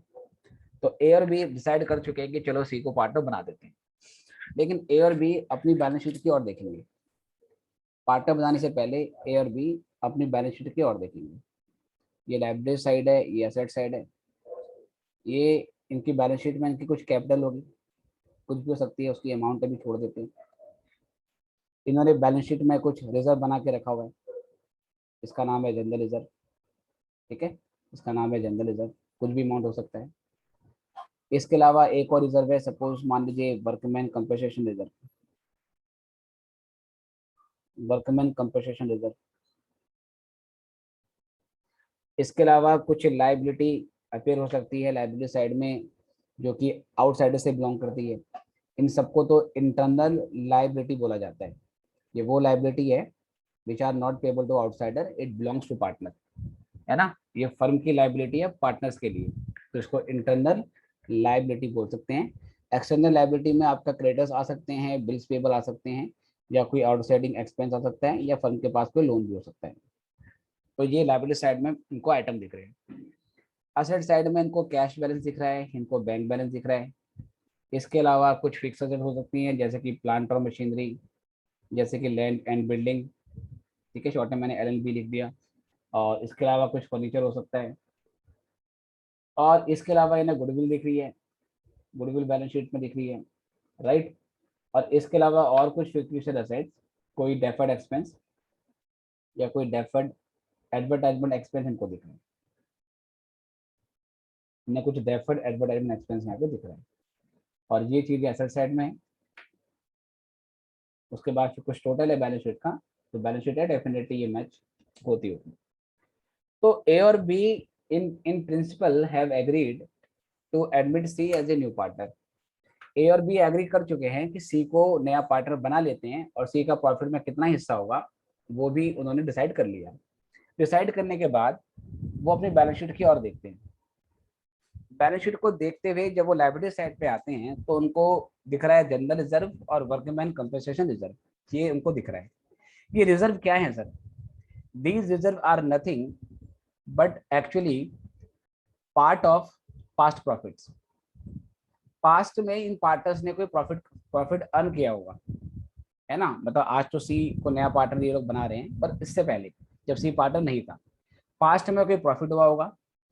प्रॉफिट इन लोगों ने ये डिसाइड किया कि हम सारा का सारा प्रॉफिट आपस में अभी डिस्ट्रीब्यूट नहीं कर रहे हैं, कुछ प्रॉफिट हम बैलेंस शीट में ही छोड़ देते हैं, कुछ प्रॉफिट हम छोड़ देते हैं, इसको बाद में डिस्ट्रीब्यूट करेंगे, क्योंकि अगर बिजनेस में कभी जरूरत पड़ जाती है तो इस प्रॉफिट का वहां पे इस्तेमाल कर लिया जाएगा। ये सोचते हुए कुछ प्रॉफिट का अमाउंट उन्होंने पास्ट में डिस्ट्रीब्यूट नहीं किया, इसे बैलेंस शीट में छोड़ दिया। वो कौन कौन से प्रॉफिट है? पहला प्रॉफिट है इसमें जनरल रिजर्व। तो जनरल रिजर्व पास्ट ईयर के प्रॉफिट में से बनाया हुआ है। पास्ट में कुछ प्रॉफिट हुआ था, उसमें से कुछ पैसे हमने जनरल रिजर्व के नाम से बैलेंस शीट में डाल दिए। ऐसे ही हमने एक रिजर्व और बनाया जिसका नाम है वर्कमैन कंपनसेशन रिजर्व, है ना। क्या नाम है इसका? Workman compensation reserve. ये रिजर्व किस लिए बनाया है? अगेन पास्ट में हमने प्रॉफिट कमाया होगा, प्रॉफिट की अमाउंट अच्छी खासी होगी, पार्टनर ने डिसाइड किया कि यार सारा प्रॉफिट अभी आपस में डिस्ट्रीब्यूट नहीं करने हैं, कुछ प्रॉफिट हम बैलेंस शीट में छोड़ देते हैं। उसमें से इनको ध्यान आया कि कभी कभार हमारे वर्क प्लेस पे वर्कर को चोट भी लग जाती है, कभी ऐसा होता है किसी वर्कर को चोट लग गई, कुछ मिस हैपनिंग हो गई। अगर मिस हैपनिंग हो जाएगी और फैक्ट्री के अंदर हुई है तो डेफिनेटली वर्कमैन को कंपनसेशन प्रोवाइड करना पड़ेगा। तो some workman might get injured and they may seek compensation from the firm. कुछ वर्कमैन हो सकता है कि चोट लग जाए और वो फर्म से कंपनसेशन मांगेंगे, मांग सकते हैं, ऐसा क्या हमें क्या नाम है कि मतलब पॉसिबल है। अगर कंफर्म होता है कि मांगेंगे मांगेंगे तो हम प्रोविजन बनाते हैं, है ना। जब कंफर्म होता है कि इतना मांगेंगे और इतना देना ही पड़ेगा तो वहां पे प्रोविजन बनता है। लेकिन यहाँ पे क्या है कि पता है कि मांगेंगे लेकिन अमाउंट को लेकर श्योरिटी नहीं है और प्रोबेबिलिटी भी कम है। जहाँ पे अमाउंट को लेकर आपके पास एक क्लियर पिक्चर होती है और प्रोबेबिलिटी भी हाई होती है, वहां पर हम प्रोविजन बनाते हैं। लेकिन जहाँ पर अमाउंट को लेकर श्योरिटी नहीं है, कितना कितना आपको देना पड़ेगा, एक मिनिमम अमाउंट भी आपके सामने नहीं है और प्रोबेबिलिटी भी लो होती है, तो वहां पे फिर प्रोविजन नहीं बनाते, वहां पर हम रिजर्व के नाम से रख देते हैं। तो हमने एक वर्कमैन कंपनसेशन रिजर्व बनाया जिसका पर्पज ये है कि फ्यूचर में अगर किसी वर्कर को चोट लग जाती है और वो कंपनसेशन मांगेगा तो यहाँ से उसे कंपनसेशन दे दिया जाएगा। ये हमारा इसका मोटिव है। और अगर कंपनसेशन नहीं मांगा, किसी वर्कर को चोट ही नहीं लगती है, तो क्योंकि ये पास्ट ईयर के प्रॉफिट के हिस्से हैं, ये रिजर्व पास्ट ईयर के प्रॉफिट के हिस्से हैं, तो ये पास्ट में ही बढ़ जाने चाहिए थे। या कह सकते हैं कि अगर पास्ट में नहीं बांटा तो अब बांट लो। तो अब इसको ओल्ड रेशो में बांटेंगे, 3:2 में बांट देंगे। तो पहला काम होता है, अगर बैलेंस शीट में कोई रिजर्व पड़ा हुआ है, वो रिजर्व क्योंकि पास्ट प्रॉफिट से बिलोंग करते हैं, वो रिजर्व क्योंकि पास्ट प्रॉफिट से बिलोंग करते हैं, तो सबसे पहला काम पार्टनर क्या करेंगे, ये प्रॉफिट डिस्ट्रीब्यूट कर देंगे, आपस में बांट लेंगे। क्यों सर? क्योंकि अगर नहीं बांटा और सी की एंट्री हो गई, सी की एंट्री हो गई, तो सी का अब फर्म की असेट्स और लायबिलिटी पे अपने रेशो के अनुसार क्लेम हो जाएगा। मतलब अगर सी का हिस्सा 1/5 है, मतलब सी का हिस्सा 20% है, तो बैलेंस शीट के हर आइटम में अब सी का 20% हिस्सा हो जाएगा। असेट्स में भी उसका 20% हिस्सा होगा और लायबिलिटी में भी उसका 20% हिस्सा होगा। तो अगर आप इन रिजर्व को डिस्ट्रीब्यूट नहीं करें और सी एंटर हो गया एज ए न्यू पार्टनर, तो फ्यूचर में जब भी आप ये रिजर्व बांटोगे तो सी इसमें से 20% हिस्सा मांगेगा। लेकिन मैंने बताया कि ये रिजर्व तो पास्ट प्रॉफिट में से बने हैं, जबकि सी था ही नहीं, तो पास्ट प्रॉफिट में सी कैसे क्लेम करेगा? तो ये तो ए और बी में बंटना चाहिए। हाँ, सी को पार्टनर बना दो, उसके बाद फिर से प्रॉफिट होगा, तो अब एक नया रिजर्व क्रिएट कर दो। वो नया रिजर्व तीनों से बिलोंग करता है, ए बी और सी से, तो वो चलेगा। लेकिन पुराना कोई रिजर्व अगर बैलेंस शीट में पड़ा हुआ है तो वो ओल्ड पार्टनर से ही बिलोंग करता है, क्योंकि ये पास्ट प्रॉफिट से बिलोंग करते हैं, तो ये तो डिस्ट्रीब्यूट हो जाना चाहिए। तो पहला काम क्या करेंगे, बैलेंस शीट में अगर रिजर्व पड़ा हुआ है कोई, रिजर्व डिस्ट्रीब्यूट कर लेंगे। ठीक है सर। उसके बाद अगर हम एसेट साइड में देखें, असेट साइड में एक डेफर्ड एडवर्टाइजमेंट एक्सपेंस पड़ा हुआ है। अब ये डेफर्ड एडवर्टाइजमेंट एक्सपेंस क्या है? मान लीजिए कि फर्म ने पिछले 2 साल पहले, 3 साल पहले एडवर्टाइजमेंट पे कोई हैवी एक्सपेंस किया था। ठीक है, कोई नया प्रोडक्ट जो फर्म है उसने लॉन्च किया था, या कोई नई ब्रांच इन्होंने ओपन करी थी, तो उसकी ब्रांडिंग करने के लिए, उसको प्रमोट करने के लिए उन्होंने एडवर्टाइजमेंट पे बहुत तगड़ा खर्चा किया। जैसे क्या होता है कि कई बार सपोज मान लो आपके मोहल्ले में, आपके एरिया में एक दूध की नई दुकान खुली, एक नई मिल्क की जो डेयरी है वो खुल रही है, तो दुकानदार वाला क्या बोलता है कि भाई मैं ये नई दूध की डेयरी है, और इनिशियली वो 1 महीना 2 महीना बहुत हैवी डिस्काउंट देता है, ऑफर वगैरह निकालता है। कहता है कि आप अगर डेली यहाँ से 2 किलो दूध परचेज करते हो तो महीने के एंड में आपको 4 किलो दूध फ्री मिलेगा, पनीर के प्राइस पे 20% डिस्काउंट आपको मिलेगा, मतलब बहुत सारे ऑफर निकालता है। उसका मतलब क्या होता है कि भाई यहाँ पर और भी दूध दूध वाले हैं, तो मेरे पास कस्टमर कैसे आएगा अगर मैं सेम प्राइस पे अपना प्रोडक्ट बेच रहा हूँ? तो कस्टमर स्विच में करेगा। जब वो बोलेगा भाई यही रेट पे ये दे रहा है और दूसरे और हमारा वाले भी सेम रेट पे दे रहा है, तो हम क्यों जाएंगे? तो इनिशियली वो हैवी एक्सपेंस करता है, और एक बार जब कस्टमर बन जाते हैं फिर धीरे धीरे डिस्काउंट ऑफर को वो क्या कर देते हैं, उसको रिमूव कर देते हैं। तो मान लीजिए आपने मार्केटिंग पे, एडवर्टाइजमेंट पे 2-3 साल पहले बहुत तगड़ा खर्चा किया। आपके नॉर्मल जो एडवर्टाइजमेंट के एक्सपेंस होते हैं वो हर साल नॉर्मली 1 लाख के होते हैं, लेकिन आपने 3 साल पहले एक नया प्रोडक्ट लॉन्च करने पे, एक नई ब्रांच लॉन्च करने पे आपने उसकी मार्केटिंग पे 10 लाख का खर्चा कर दिया। अब कहाँ खर्चा 1 लाख का होता है और कहाँ खर्चा आपने 10 लाख का कर दिया। और 10 लाख का अमाउंट तो बहुत बड़ा है। इस 10 लाख के अमाउंट को अगर आप प्रॉफिट लॉस अकाउंट में डाल दोगे तो एकदम से नेट लॉस निकल के आ जाएगा, है ना। और आपके फाइनेंशियल स्टेटमेंट की जो पिक्चर है वो क्या होगी, वो बिगड़ जाएगी। आपका जो फाइनेंशियल स्टेटमेंट है उसकी शक्ल बिगड़ जाएगी। खर्चा तो हो गया 10 लाख रुपए का, लेकिन ये पूरा 10 लाख अगर एक ही बारे में प्रॉफिट लॉस में चला गया तो प्रॉफिट बिल्कुल ड्रास्टिकल मैनर से कम हो जाएगा। तो क्या डिसाइड करते हैं पार्टनर कि यार चलो खर्चा तो हो गया, लेकिन इस 10 लाख को हम एक ही बारी में प्रॉफिट लॉस अकाउंट में डेबिट नहीं करेंगे। इसको हम ग्रेजुअली धीरे धीरे प्रॉफिट लॉस अकाउंट में डेबिट करते हैं, ताकि प्रॉफिट पे जो इम्पैक्ट पड़े वो प्रॉफिट कम से कम पड़े। तो उन्होंने डिसाइड किया सपोज कि हम इस 10 लाख को ना 5 साल में राइट ऑफ करेंगे। इस 10 लाख को हम 5 ईयर में राइट ऑफ, इसको हम 5 साल में राइट ऑफ करेंगे। मतलब 10 लाख को 5 से डिवाइड कर दो, कितना अमाउंट आ गया, 2 लाख। तो फर्स्ट ईयर में एडवर्टाइजमेंट पे 10 लाख का खर्चा का आपने किया था, लेकिन प्रॉफिट लॉस अकाउंट में आप 2 लाख की डालोगे। प्रॉफिट लॉस अकाउंट में 2 लाख की डालोगे, 8 लाख आपका बच जाएगा। और क्योंकि उस बचे हुए 8 लाख का डेबिट बैलेंस है, इस बचे हुए 8 लाख का डेबिट बैलेंस है, तो जिन भी चीजों का डेबिट बैलेंस बच जाता है वो सर असेट साइड में आते हैं। तो असेट्स है क्या, ये कुछ नहीं है, ये डेबिट बैलेंस वाले आइटम है। वो आइटम जो प्रॉफिट लॉस अकाउंट में नहीं गए और उनका डेबिट बैलेंस बचा हुआ है वो असेट्स हैं। लाइबिलिटी किसको बोलते हैं, ये वो आइटम है जो प्रॉफिट लॉस अकाउंट में नहीं गई और जिनका क्रेडिट बैलेंस बचा हुआ है, वो लाइबिलिटी साइड में आती है। सिंपल। तो 10 लाख का खर्चा किया था, 2 लाख प्रॉफिट लॉस अकाउंट में डेबिट हुआ, 8 लाख आपने बैलेंस शीट में डाल दिया। अगले साल फिर 2 लाख रुपए कहाँ चला जाएगा, प्रॉफिट लॉस में चला जाएगा, 6 लाख रुपए बैलेंस शीट में पड़ेगा। थर्ड ईयर में फिर 2 लाख रुपए प्रॉफिट लॉस में चला जाएगा, 4 लाख बैलेंस शीट में पड़ेगा। तो ऐसे ही चलता रहता है, ये 5 साल तक चलता रहेगा जब तक ये पूरे तरीके से खत्म ना हो जाए। राइट। तो डेफर्ड का मतलब होता है पोस्टपोन करना। डेफर का मतलब होता है पोस्टपोन करना। तो डेफर्ड एडवर्टाइजमेंट एक्सपेंडिचर का मतलब है ऐसा एक्सपेंडिचर जो आपने पोस्टपोन कर दिया है। पोस्टपोन करने का मतलब है उसका इनकम के अगेंस्ट जो चार्ज है वो चार्ज आपने पोस्टपोन कर दिया है।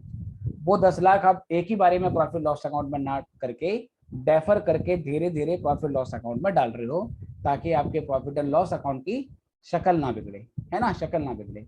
इसलिए हमने यहाँ पर ऐसा किया। बताओ ये बात समझ में आई या नहीं। Yes sir. राइट।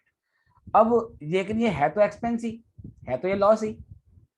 अब सी आ रहा है और सी जो है वो नॉक कर रहा है, क्या नाम है, फर्म के गेट पे कि मुझे पार्टनर बना लो।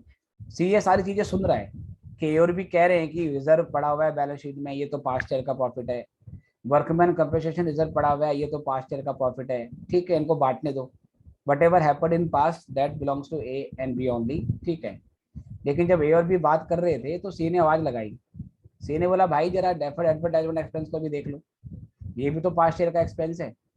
मैं पार्टनर बनूंगा, जो फ्रेश एक्सपेंसेस होंगे उस पर मेरा हिस्सा बनता है, डेफिनेटली उसको मैं बियर करूंगा। लेकिन जो पास्ट के एक्सपेंसेस हैं उस वो तो आपसे बिलोंग करते हैं ना। तो अगर आप पास्ट का प्रॉफिट नहीं छोड़ रहे मेरे लिए, रिजर्व नहीं छोड़ रहे आप, और तो पास्ट ईयर का जो लॉस है उसको भी हटाओ। तो एयर भी बोलते हैं एग्रीड, बिल्कुल फेयर है, बिल्कुल सही है। तो एयर भी क्या करेंगे, अब इस एडवर्टाइजमेंट एक्सपेंस को भी हटा देंगे। हटा देंगे मतलब अगर इसका 6 लाख रुपए बैलेंस शीट में पड़ा हुआ है तो ये 6 लाख रुपए ए और बी अपने कैपिटल में एब्जॉर्ब कर लेंगे। अपने कैपिटल में एब्जॉर्ब करने का मतलब है इसको अपने रेशो में बांटेंगे, और जितना जितना हिस्सा ए के पास जाएगा उतना उतना हिस्सा बी के पास जाएगा, वो उनकी कैपिटल में एब्जॉर्ब हो जाएगा। और जब कोई भी चीज कैपिटल में एब्जॉर्ब होती है, अगर वो प्रॉफिट है तो वो कैपिटल को बढ़ा देती है, और अगर वो लॉस है तो वो कैपिटल को माइनस कर देती है। तो इसको भी हटा देंगे। उसके बाद वो सी को बुला रहे हैं, सी को कह रहे हैं आ जाओ, लेकिन सी ने कुछ और बोला। सी ने बोला ये क्या है, सी ने बोला ये क्या है, ये क्या है, व्हाट इज दिस। तो ए और बी बोलते हैं भाई ये तो गुडविल है, भाई ये तो गुडविल है। अच्छा, सी बोलता है ये गुडविल बैलेंस शीट में कैसे आई। सी कहता है ये गुडविल बैलेंस शीट में क्या आई, मुझे समझाओ जरा। देखो दो तरीके की गुडविल होती है, एक होती है परचेज्ड गुडविल, एक होती है सेल्फ जनरेटेड गुडविल। ठीक है, एक होती है परचेज गुडविल, एक होती है self generated goodwill. Self generated goodwill क्या चीज होती है, इसके बारे में समझे जरा। सपोज आपने कोई मिठाई की दुकान खोली, या आपके पेरेंट्स ने या आपके दादा ने, उन्होंने कोई मिठाई की दुकान खोली थी आज से कई साल पहले, और आपके दादाजी का नाम था हीरा लाल हलवाई, है ना? या बंगाल में बेटा कोई मिठाई की दुकान है फेमस, विशाल, कोई नाम नाम बताओ मुझे आपके एरिया में। श्रीनाथ सर। क्या नाम है? श्रीनाथ। श्रीनाथ, ठीक है। तो मान लीजिए कि श्रीनाथ एक मिठाई की दुकान है, और मान लीजिए कि वो 100 ईयर से या उसके ज़्यादा साल से यहाँ पे काम कर रही है। तो बहुत साल पहले जब ब्रिटिश रूल था, तब से वो मिठाई की दुकान चल रही है। तो जो ग्रैंड पेरेंट्स हैं उन्होंने खोला, उसके बाद दादाजी ने खोला, फिर उसके बाद ऐसे करते करते करते वो तक वो चली भी आ रही है। तो वो सेल्फ जनरेटेड गुडविल है। तो ऐसी गुडविल जो कि सेल्फ जनरेट हुई है ओवर द ईयर, इसको हम बैलेंस शीट में रिकॉर्ड नहीं करते हैं, क्योंकि सेल्फ जनरेटेड गुडविल को परचेज करने के लिए, कोई गुडविल एक एसेट है, इस एसेट को परचेज करने के लिए आपने कोई पेमेंट नहीं करी है। तो जो सेल्फ जनरेटेड गुडविल है, जो ओवर द पीरियड बिल्ड हुई है, उसके लिए यू पे नथिंग, आप उसके लिए कुछ पेमेंट नहीं करते हो। तो AS 26 है, अकाउंटिंग स्टैंडर्ड 26, जिसका नाम है इनटेंजिबल एसेट। तो उसमें इंटेंजिबल एसेट की जो अकाउंटिंग है वो डिस्कस करी है। तो AS 26 में ये बोला हुआ है कि अगर गुडविल के लिए कुछ मॉनेटरी अमाउंट आपने नहीं पे किया है तो वो बैलेंस शीट में नहीं आएगा। सेल्फ जनरेटेड गुडविल को क्योंकि आपने लिए ओवर द पीरियड बिल्ड किया है, ऑटोमेटिकली अच्छा प्रोडक्ट, अच्छी सर्विस देने की वजह से वो गुडविल आपकी बनी है, तो आप उसको बैलेंस शीट में नहीं रिकॉर्ड करोगे। लेकिन जो वो श्रीनाथ मिठाई की दुकान है, उसको देखते हुए विशाल के मन में हमेशा एक बिजनेस का आइडिया आता है। कहता है कितना प्रॉफिट ये रोज का कमाता होगा, है ना? कितना प्रॉफिट ये रोज का कमाता होगा, जब देखो यहाँ पर इतनी भीड़ भीड़ होती है, दिवाली के टाइम में, राखी के टाइम में, कोई भी फेस्टिवल आता है, इतनी भीड़ हो जाती है कि मिठाई लेने के लिए भी नंबर लगाना पड़ता है, लाइन लगती है, राइट? और ये कितना प्रॉफिट एक दिन का कमाता होगा। विशाल कहता है कि मैं भी ऐसा ही काम करता हूँ, मिठाई का दुकान खोलता हूँ, और 10-15 साल तक मैं भी ऐसे ही अच्छे प्रोडक्ट, अच्छे सर्विस प्रोवाइड करूंगा, और जैसे ही 10-15 साल हो जाएंगे, मेरा भी डेली का इतना सेल होने लगेगा, इतना प्रॉफिट मेरा मेरा क्या नाम है आने लगेगा। तो विशाल 15 साल मेहनत करने के लिए तैयार है और एक मिठाई की दुकान खोलने के लिए तैयार है। अब विशाल ये काम करने ही जा रहा था कि मिठाई की दुकान खोलने जा रहा था, उसको एक खबर मिली। खबर क्या मिली? कि श्रीनाथ मिठाई वाले अपनी दुकान बेचने के लिए तैयार है। तो विशाल को जैसे ही खबर मिली, विशाल कहता है अगर मैं श्रीनाथ की दुकान खरीद लूँ मिठाई की, तो मेरी 15 साल की मेहनत बच जाएगी। 15 साल की मेरी मेहनत बच जाएगी, क्योंकि इसके पास कस्टमर है, इसका नाम है, ब्रांडिंग है। मैं सीधे दुकान खरीद लेता हूँ, तो पहले ही दिन से मेरी बहुत ज़्यादा सेल हो जाएगी, जो शायद मैं अकेले नहीं कर पाऊंगा। जब मैं अपने नाम से, विशाल स्वीट्स के नाम से कोई दुकान खोलूंगा, तो इनिशियली उतनी सेल नहीं होगी। तो मैं श्रीनाथ की दुकान परचेज कर लेता हूँ। तो विशाल बिल्कुल भागा भागा दुकान वाले के पास जाता है और श्रीनाथ से पूछता है कि कितने अमाउंट के लिए आप अपनी दुकान सेल कर रहे हो। श्रीनाथ कहता है भाई साहब, जिस जगह मेरी ये दुकान है, ये प्रॉपर्टी जिस मार्केट में है, इस प्रॉपर्टी की वैल्यू, लैंड और बिल्डिंग की जो वैल्यू है, वो है 5 करोड़ रुपया। 5 करोड़ तो इस प्रॉपर्टी की वैल्यू है। इसके अलावा इस दुकान में फर्नीचर लगा हुआ है, इन्वेंट्री पड़ी हुई है बहुत सारी, और बहुत सारे इक्विपमेंट्स हैं जो कि हम यूज़ करते हैं मिठाई वगैरह मतलब कि बनाने के लिए। इन सारी असेट्स की वैल्यू, मतलब इन्वेंट्री हो गई और इक्विपमेंट्स हो गया और इसके अलावा फर्नीचर हो गया, इन सब इक्विपमेंट्स की वैल्यू 1 करोड़ है। विशाल कहता है फेयर है ना, 5 करोड़ आपकी लैंड और बिल्डिंग की वैल्यू हो गई, और 1 करोड़ आपकी बिल्डिंग में जो लगी हुई हैं चीजें, जो स्टॉक पड़ा हुआ है, उसकी वैल्यू होगी। तो विशाल अपनी जेब से 6 करोड़ रुपए कैश निकालता है। कहता है मैं 10 करोड़ रुपए जेब में लेके चलता हूँ, आजकल महंगाई बहुत है, राइट? तो मैं 10 करोड़ रुपए मैं अपनी जेब में लेके चलता हूँ। 6 करोड़ आपको चाहिए, it is a nominal amount, तो मैं आपको दे देता हूँ। श्रीनाथ कहता है भाई साहब, 6 करोड़ में मैं दुकान नहीं बेच रहा, मैं आपको 50 करोड़ में ये दुकान बेचूंगा। अब जैसे ही 50 करोड़ कहता है, तो विशाल कहता है भाई 50 करोड़ किस बात के?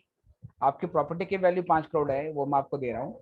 1 करोड़ इन्वेंट्री, फर्नीचर, इक्विपमेंट्स आपकी दुकान में लगे हुए हैं, उसके लिए भी मैं दे रहा हूँ। Why are you asking additional amount of 44 crore? ये 44 करोड़ रुपए आप एक्स्ट्रा क्यों मांग रहे हो? तो श्रीनाथ बोलेगा विशाल, अगर आप सेम दुकान ले लेते, मान लो इसी एरिया में, जस्ट मेरे बगल में, जस्ट मेरे सामने, आप इतने ही स्पेस की एक दुकान ले लेते, वही सारे इक्विपमेंट्स, वही सारी मिठाई, दुकान में लगा देते और विशाल स्वीट्स के नाम से दुकान खोलते, तो क्या पहले दिन से आपकी सेल मेरी सेल के बराबर होती? आप ये बात सोच के बताओ। मैं तो डेली का 20 लाख का 30 लाख का मेरा सेल होता है, क्या आपका डेली का 20 लाख 30 लाख का सेल होगा? विशाल बोलेगा नहीं। तो बोलेगा बताओ विशाल, मुझे क्यों इतने का जो सेल है वो मेरा डेली का होता है? तो विशाल कहता है आपकी गुडविल है। तो श्रीनाथ क्या बोलेगा, एग्जैक्टली विशाल, ये तो मैं कह रहा हूँ मेरी गुडविल है। तो मैं उस गुडविल के तो कुछ पैसे आपसे लूंगा ना, मैं उस गुडविल के तो कुछ पैसे आपसे लूंगा। तो विशाल बोलता है बिल्कुल सही है, अब मैं आपकी बात समझ गया, पहले दिन से मेरा सिग्निफिकेंट प्रॉफिट होगा, आप उस प्रॉफिट के लिए मुझसे प्रीमियम मांग रहे हैं जो कि गुडविल है ना? प्रीमियम मतलब जो भी प्राइस है उससे ऊपर जो आप जो पे करते हैं उसको प्रीमियम बोलते हैं। ठीक है, तो विशाल बोलता है ठीक है, मैं गुडविल के लिए पे करने के लिए तैयार हूँ। आप ये 44 करोड़ रुपए जो एक्स्ट्रा मांग रहे हो, ये 44 करोड़ की जो वैल्यू है उस पर आप कैसे आए? तो श्रीनाथ कहता है हमने एक इंडिपेंडेंट पर्सन को हायर किया हुआ है जिसको वैल्यूअर बोलते हैं। वैल्यूअर कौन होता है? वैल्यूअर सीए भी हो सकता है, वैल्यूअर सीएमए भी हो सकता है। जब आप सीएमए क्वालिफाई करोगे तो सीएमए इंस्टीट्यूट ही वैल्यूअर के कोर्स जो है कि मतलब कराता है। अलग अलग असेट्स की वैल्यू निकालने के लिए अलग अलग वैल्यूअर होते हैं। एक अलग से इंस्टीट्यूट है, institute of valuers of India, वहां से भी कोर्स आप कर सकते हो। बाकी सीएमए क्वालिफाई होने के बाद सीएमए इंस्टीट्यूट भी ये कोर्स करता है। तो एक वैल्यूअर को ले आते हैं जो कि एक इंडिपेंडेंट पर्सन है, उसके पास प्रोफेशनल नॉलेज है, उसके पास डिग्री है। वो प्रोफेशनल पर्सन एक फीस लेता है और फीस लेने के बाद हमारी एसेट्स को वैल्यू करता है। ठीक है, और वो इंडिपेंडेंट तरीके से वैल्यू बताता है। जैसे एक ऑडिटर बुक्स ऑफ अकाउंट को चेक करता है और अपना इंडिपेंडेंट ओपिनियन देता है, ऐसे वैल्यूअर एक पर्सन होता है जो असेट्स की वैल्यू निकालने के बाद अपनी प्रोफेशनल स्किल को यूज करते हुए असेट्स की वैल्यू बताता है। तो ये 44 करोड़ रुपीस मैंने एक इंडिपेंडेंट वैल्यूअर से इसकी वैल्यू लगाई है, तो मैं इसलिए आपसे मांग रहा हूँ। विशाल कहता है ठीक है। तो विशाल 44 करोड़ रुपए पे करने को तैयार हो जाता है और 50 करोड़ में अब वो पूरी श्रीनाथ की दुकान परचेज कर लेता है, जिसमें 5 करोड़ वो बिल्डिंग के दे रहा है, 1 करोड़ मान लीजिए फर्नीचर और जो इन्वेंट्री है उसके लिए दे रहा है, और बाकी 44 करोड़ रुपीज वो जो गुडविल है उसके दे रहा है। तो टोटल मिला के 50 करोड़ की पेमेंट विशाल कर देता है। विशाल ने 50 करोड़ की पेमेंट करी और अब विशाल अपनी बुक में जनरल एंट्री बनाता है। जनरल एंट्री क्या बनाता है? विशाल ने अगर 50 करोड़ की एसेट्स खरीदी है तो मुझे बताइए क्या जनरल एंट्री बनेगी, क्या क्या वो डेबिट करेगा? एनीवन? उसने 3 चीजें खरीदी हैं बेटा, 5 करोड़ की लैंड एंड बिल्डिंग, 1 करोड़ की फर्नीचर इन्वेंट्री, 44 करोड़ की गुडविल। क्या एंट्री बनेगी? एंट्री बनेगी, चलो मैं बताता हूँ। Land and building account debit 5 crore, furniture inventory other equipment debit 1 crore, to bank account 50 crore. Sir ये तो मिसमैच हो गया, डेबिट में 5 करोड़ और 1 करोड़ है 6 करोड़, क्रेडिट साइड में to bank account 50 crore, debit side में 44 करोड़ रुपए का डिफरेंस है। ये 44 करोड़ रुपए में किस नाम पे डेबिट करूं? Goodwill sir. गुडविल के नाम पे। तो जब हम किसी बिजनेस को खरीदते हैं और उस बिजनेस को पे करने के लिए हम प्रीमियम देते हैं, जब हम किसी बिजनेस को खरीदते हैं उस बिजनेस को खरीदने के लिए हम प्रीमियम देते हैं। प्रीमियम का मतलब होता है उस बिजनेस की जो नेट वर्थ है या उस बिजनेस की जो नेट एसेट है हम उससे ज्यादा अमाउंट पे कर रहे हैं। तो किसी भी बिजनेस को परचेज करते वक्त हम अगर उसकी नेट असेट से ज्यादा पेमेंट करते हैं, that is we are paying premium, तो बेटा उस प्रीमियम को गुडविल बोलते हैं। तो ये 44 करोड़ रुपीस गुडविल के नाम से बैलेंस शीट में आती है। तो सी के पास ये सारी कहानी पता थी, सी को ये इन्फॉर्मेशन थी। सी ने अगर असेट साइड में गुडविल देखी तो सी समझ गया कि ये परचेज्ड बिजनेस है, ये ए और बी का सेल्फ जनरेटेड बिजनेस नहीं है। ये फर्म पहले किसी और की होती होगी, ये बिजनेस पहले कोई और करता होगा, ए और बी ने उनका बिजनेस एक्वायर किया होगा पास्ट में कभी, और उसके लिए ये गुडविल की पेमेंट करी होगी जो गुडविल बैलेंस शीट में दिख रही है। तो कभी भी गुडविल अगर बैलेंस शीट के अंदर आती है तो वो परचेज गुडविल है हमेशा। Self generated goodwill balance sheet के अंदर दिखती ही नहीं है। सेल्फ जनरेटेड गुडविल एक इंटेंजिबल फोर्स की तरह होती है जो आपको प्रॉफिट कमा के देती है, लेकिन वो बैलेंस शीट में आपको दिखती नहीं है। ओके, तो ये गुडविल बैलेंस शीट के अंदर है। सर सर, हाँ जी। ओवर द ईयर गुडविल में क्या इफेक्ट पड़ेगा? क्योंकि over the year fix assets depreciate होता है, पर गुडविल हाँ क्या हुआ? हाँ, अब गुडविल क्योंकि इनटेंजिबल असेट है, गुडविल क्योंकि हमारी इनटेंजिबल असेट है, तो जैसे फिक्स असेट को अगर हम डेप्रिशिएट करते हैं, ऐसे इनटेंजिबल असेट का अमोर्टाइजेशन होता है, इनटेंजिबल असेट का अमोर्टाइजेशन होता है। तो हमारा जो AS 26 है, अकाउंटिंग स्टैंडर्ड 26, उसमें ये लाइन बोली हुई है कि गुडविल को 5 से 10 साल में बुक से राइट ऑफ कर देना चाहिए, 5 to 10 ईयर में राइट ऑफ कर देना चाहिए। अगर अमाउंट सब्सटेंशियल नहीं है, अमाउंट छोटी सी है, तो आप उसे एक ही बारी में राइट ऑफ कर दो। लेकिन अगर सब्सटेंशियल अमाउंट है, तो मैक्सिमम 10 साल में आपको गुडविल को खत्म करना पड़ेगा बुक से। इसका मतलब अगर 44 करोड़ रुपए आपने गुडविल के दिए हैं विशाल, तो 44 को आप 10 से डिवाइड करो, कितना आया? 4.4 करोड़। तो हर साल आप 4.4 करोड़ की अमाउंट से अपने गुडविल को डेप्रिशिएट करोगे, और 10 साल में आपको अपनी गुडविल खत्म करनी पड़ेगी। ये अकाउंटिंग स्टैंडर्ड 26 कहता है। लेकिन AS 26 अभी इंटर में पढ़ाया नहीं जाता। जब फाइनल में आओगे तो वहां पे अब IFRS हो गया है, तो अकाउंटिंग स्टैंडर्ड को मॉडिफाई करके अब IFRS पढ़ोगे, और तो वहां पे फिर आपको इसके बारे में बताया जाएगा। तो आपने पूछा सर फिक्स असेट डेप्रिशिएट होती है, गुडविल का क्या होगा? गुडविल ऐसे ही हम क्या करते हैं, 10 साल में ग्रेजुअली अमोर्टाइज करते हैं। बताओ बात समझ में आई या नहीं? Yes sir. राइट। अब ये गुडविल है तो लॉस ही, अगर आप देखें तो, क्योंकि आप किसी बिजनेस के लिए नेट वर्थ से ज्यादा पे कर रहे हो, तो ये भी तो लॉस है।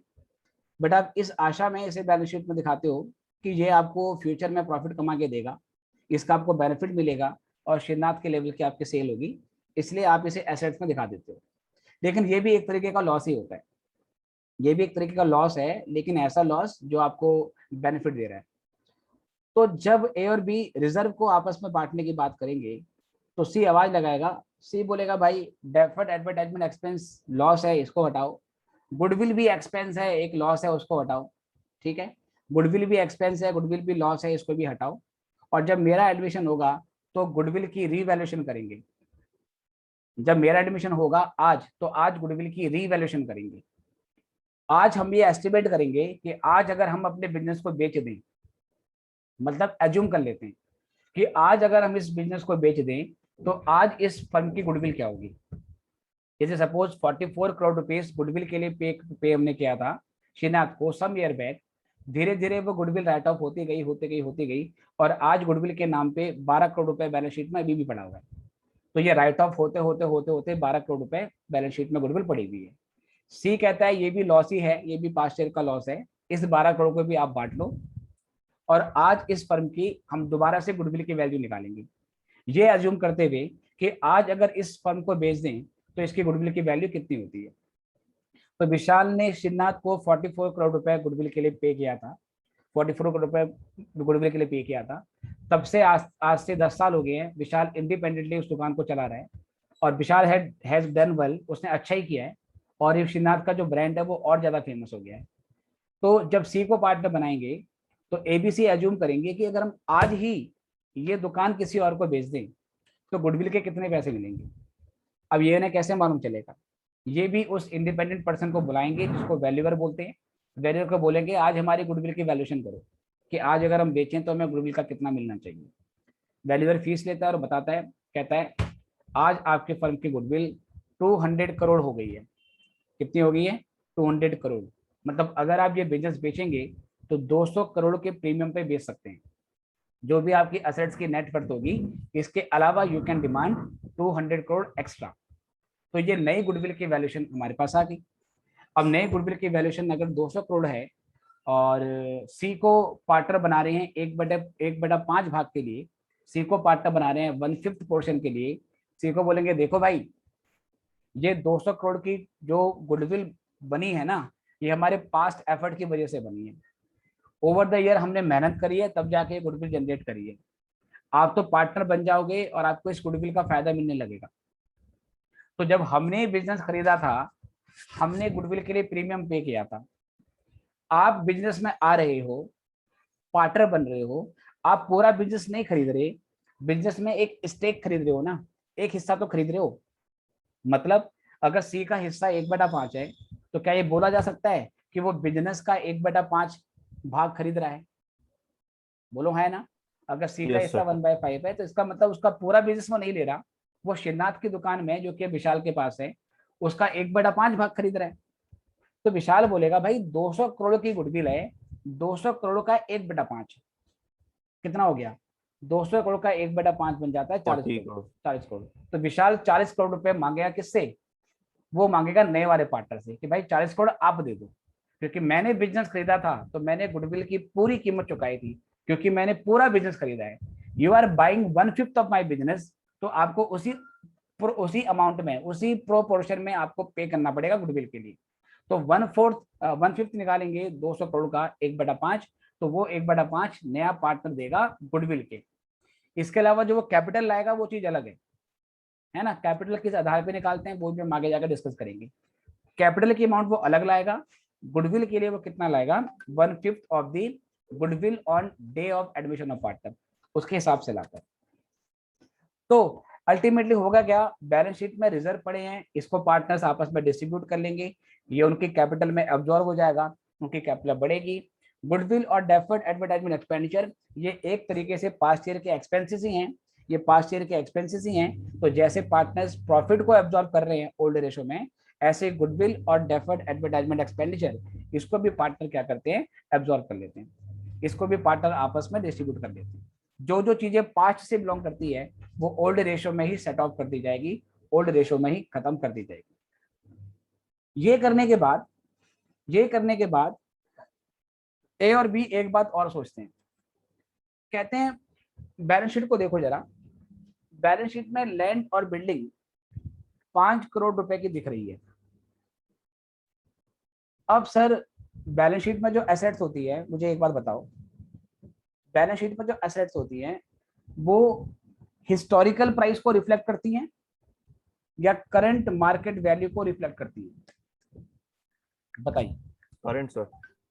बैलेंस शीट में जो एसेट्स है वो हिस्टोरिकल वैल्यू को दिखाती है या करंट वैल्यू को दिखाती है, नॉर्मली। जैसे सपोज मान लो करंट सर। कि हाँ, जैसे मान लो कि सपोज मैंने साल 2011 में, ईयर 2011 में एक बिल्डिंग 5 करोड़ की परचेज करी थी, एक बिल्डिंग मैंने 5 करोड़ की परचेज करी थी, राइट सर, ओके। आज साल 2022 में उस बिल्डिंग की वैल्यू 500 करोड़ हो चुकी है। मैंने उसको 5 करोड़ रुपए में 2011 में परचेज किया था। ओवर द ईयर एप्रिसिएशन हो गया वैल्यू में, क्योंकि जिस एरिया में मेरी दुकान थी वहां पर गवर्नमेंट के प्रोजेक्ट आ गए, वहां पे मेट्रो की लाइन आ गई, तो एकदम से मार्केट एरिया डेवलप हो गया और वो 5 करोड़ की मेरी जो बिल्डिंग है वो आज 500 करोड़ की हो चुकी है। तो बैलेंस शीट में मैं 5 करोड़ दिखाऊंगा या 500 करोड़ दिखाऊंगा, ये मेरा आपसे मतलब क्वेश्चन है। 5 करोड़ पे मैंने परचेज करी थी ये, और आज इसकी वैल्यू 500 करोड़ हो गई, बताइए 5 करोड़ या 500 करोड़। बच्चों एक एक तो मुझे फिगर बताओ। सर पाँच, एसेट्स हाँ, में एप्रिसिएशन तो ऐड नहीं होता सर, डिप्रिसिएशन तो ऐड होता है, लेस होता है सर। तो इसका मतलब 5 करोड़ दिखाएं या 500 दिखाएं, बताओ। 5 करोड़। हाँ, तो असेट्स हमेशा बैलेंस शीट में हिस्टोरिकल वैल्यू को रिफ्लेक्ट करती हैं, करंट वैल्यू को रिफ्लेक्ट नहीं करती हैं, ये आपको ध्यान रखना। कोई असेट्स अगर आपने 5 करोड़ में खरीदी है, आज उसकी वैल्यू 50 करोड़ हो गई है या 500 करोड़ हो गई है, तो सर आप उसे चेंज नहीं करोगे, आप उसे 5 करोड़ पे ही दिखाओगे, क्योंकि जब आपने खरीदी होगी तो जनरल एंट्री बनाई होगी एसेट टू बैंक 5 करोड़, तो जब जनरल एंट्री ही 5 करोड़ की हुई है तो आप उसे 500 करोड़ पे कैसे दिखा सकते हो। तो बैलेंस शीट में सारी असेट हिस्टोरिकल वैल्यू को दिखाती है, ठीक है सर। अब ए और बी इसके बारे में भी बात करते हैं, ए और बी इसके बारे में भी बात करती हैं। कहते हैं यार ये बिल्डिंग 5 करोड़ रुपए की थी, ठीक है, आज इसकी वैल्यू 500 करोड़ हो गई है, आज इसकी वैल्यू 500 करोड़ हो गई है। ये 500 करोड़ एक दिन में तो नहीं हुआ, 2011 से या मान लो 2001 से 2021, 20 साल में धीरे धीरे एप्रिसिएशन हुआ है। मान लो 2001 से 2021, 20 साल में धीरे धीरे एप्रिसिएशन हुआ है, ठीक है। तो ये तो 20 साल में हुआ है, इस 20 साल में तो सीधा ही नहीं। अब उसको हम पार्टनर बना देते हैं और उसको बोलते हैं कि तेरा असेट्स में 1/5 पोर्शन है, तो 5 करोड़ का 1/5, तो 1 करोड़ रुपए बिल्डिंग के नाम पे भी ले आइयो, जैसे गुडविल के लिए ला रहा था वैसे 1 करोड़ रुपए बिल्डिंग के लिए भी ले आना। लेकिन अगर वो बिल्डिंग के लिए 1 करोड़ देता है और वो बिल्डिंग जिसकी वैल्यू आज 500 करोड़ है, तो 500 करोड़ इंटू 1/5, 100 करोड़, इसका मतलब 100 करोड़ की करंट वैल्यू के लिए वो 1 करोड़ रुपए की पेमेंट कर रहा है पास्ट प्राइस के आधार पे। तो सी को तो बेनिफिट हो गया, है ना। वो लैंड और बिल्डिंग के लिए 1 करोड़ दे रहा है। 1 करोड़ कैसे? 5 करोड़ का 1/5, 5 करोड़ लैंड और बिल्डिंग की हिस्टोरिकल वैल्यू है जो बैलेंस शीट के अंदर है। और आज उस बिल्डिंग को अगर बेच देते हैं हम तो वो 500 करोड़ में बिकेगी, तो उसको तो 500 करोड़ का 1/5 कितना मिल गया? 100 करोड़ मिल गया, तो सी को तो फायदा हो गया। तो पार्टनर्स डिसाइड करते हैं भाई असेट्स और लायबिलिटी की रिवैल्यूएशन की जाएगी। हम असेट्स को लायबिलिटी को अब नई वैल्यू पे लाएंगे, पहले नई वैल्यू पे लाएंगे और नई वैल्यू पे कन्वर्ट करने के बाद जो असेट और लायबिलिटी की नई वैल्यू आएगी उस नई वैल्यू के हिसाब से नए पार्टनर से पैसे मांगेंगे। क्योंकि अगर हम पुरानी वैल्यू के हिसाब से मांगेंगे तो old partner will be at loss. Old partner क्या होंगे? लॉस पे हो जाएंगे, उन्हें कम अमाउंट मिलेगा और सी को फायदा हो जाएगा। तो अगला काम क्या होता है? पहले रिजर्व डिस्ट्रीब्यूट कर दिए सर, रिजर्व डिस्ट्रीब्यूट कर दिए, फिक्टिशियस असेट्स या जो पास्ट ईयर के लॉसेस है उन्हें भी डिस्ट्रीब्यूट कर दिया। इसके बाद जो एसेट बच जाती हैं इन असेट्स की रिवैल्यूएशन की जाती है। जो लायबिलिटी बैलेंस शीट में पड़ी हुई है जो हिस्टोरिकल वैल्यू को रिफ्लेक्ट कर रही हैं, आप उसकी रिवैल्यूएशन करते हो ये एज्यूम करते हुए कि इन असेट्स को अगर हम आज खरीदें तो आज कितने वैल्यू की मिलेगी, ये लैंड बिल्डिंग आज किस वैल्यू का मिलेगा, ये फर्नीचर आज किस वैल्यू का मिलेगा, ऐसा प्लांट और फर्नीचर आज किस वैल्यू का मिलेगा। तो ये सारी की सारी चीजें सर आप करंट वैल्यू पे लाते हो। करंट वैल्यू पे लाने के बाद उसके अलावा जो क्रेडिटर्स है अगर उसको हम आज पेमेंट करें, मान लो क्रेडिटर्स भी लास्ट हमारे ईयर के हैं, करंट ईयर में लास्ट ईयर हमने जो मटेरियल परचेज किया था उसकी वो मटेरियल हमने उधार में लिया था, उसकी जो पेमेंट है वो यहाँ पर रिफ्लेक्ट हो रही है by the name of creditors. Current year में इन्फ्लेशन हो गया है, मटेरियल भी महंगा हो गया है। अगर करंट ईयर में हम सेम मटेरियल खरीदते तो मटेरियल 20% ज्यादा रेट पे आता। या पास्ट ईयर में कोई परचेज करी थी वो हम ऑमिट कर दिए थे, हमने उसको क्रेडिटर में रिकॉर्ड नहीं किया था, अब हम उसको रिकॉर्ड करना चाहते हैं। तो असेट्स की वैल्यू भी चेंज हो सकती है और जो लायबिलिटी है उसकी वैल्यू भी चेंज हो सकती है। तो जो पार्टनर हैं ओल्ड वो असेट्स और लायबिलिटी को नई वैल्यू पे लाते हैं और नई वैल्यू पे लाने के बाद उस नई वैल्यू के आधार पे पार्टनर से अमाउंट मांगते हैं। तो असेट्स और लायबिलिटी की नई वैल्यू के आधार पे जो पार्टनर से अमाउंट मंगाई जाती है उसे कैपिटल बोलते हैं। क्यों सर? क्योंकि हमें पता है ना कि असेट्स माइनस लायबिलिटी किसके इक्वल होती है? कैपिटल के। बोलो हाँ है ना? Assets minus liability equal to capital. Basic accounting equation आपने ऐसे पढ़ा होगा, asset equal to capital plus liability. तो इसको मैंने ऐसे लिख दिया। तो मान लो ये असेट्स की नई वैल्यू, ये लायबिलिटी की नई वैल्यू, ये लेस करने के बाद पूरे फर्म की न्यू कैपिटल, और अगर पार्टनर का हिस्सा 1/5 है तो न्यू कैपिटल का 1/5 निकाल देंगे, न्यू कैपिटल का 1/5 निकाल देंगे और नए पार्टनर को बोलेंगे कि भैया इतने पैसे कैपिटल के देने पड़ेंगे आपको और कुछ पैसा आपको प्रीमियम फॉर गुडविल के लिए देना है, ये दो अमाउंट ले आना। आप कैपिटल का अमाउंट ले आओ तो आपका असेट्स और लायबिलिटी में हिस्सा हो जाएगा, और आप प्रीमियम फॉर गुडविल ले आओ तो आपका प्रॉफिट में हिस्सा हो जाएगा जो गुडविल की वजह से जनरेट होगा। तो नया पार्टनर दो चीजें लेके आता है, कौन कौन सी? एक अमाउंट फॉर कैपिटल, दूसरा amount for premium for goodwill. Capital क्यों लाएगा? बैलेंस शीट में असेट्स और लायबिलिटी को शेयर करने के लिए। अगर वो कैपिटल नहीं ला रहा तो he has no claim in assets and liabilities of business. Premium for goodwill क्यों ला रहा है? क्योंकि श्रीनाथ की गुडविल चाहिए तो वो प्रॉफिट हो रहा है, उसको प्रॉफिट में हिस्सा चाहिए तो उसको प्रीमियम फॉर गुडविल देना पड़ेगा। तो new partner contributes for two things, one for capital, other for goodwill, one for capital and other for sharing profit. जो कैपिटल के लिए लाएगा अमाउंट, वो लाने से उसका एसेट्स और लायबिलिटी में हिस्सा हो जाता है, और जो प्रीमियम फॉर गुडविल के लिए लाता है उस वजह से उसका प्रॉफिट में हिस्सा हो जाता है। बताओ ये बात क्लियर है? Yes sir. एवरीवन? Yes.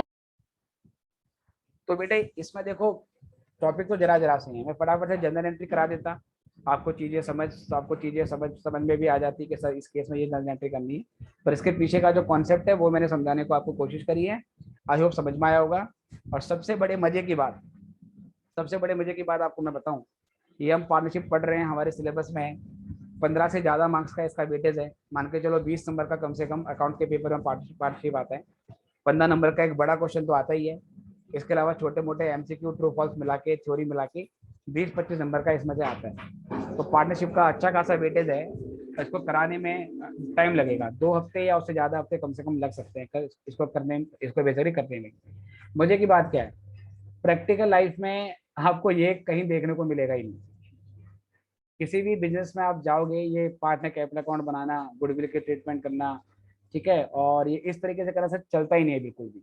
किसी प्रैक्टिकल लाइफ में आपको ये स्ट्रक्चर ही नहीं मिलेगा।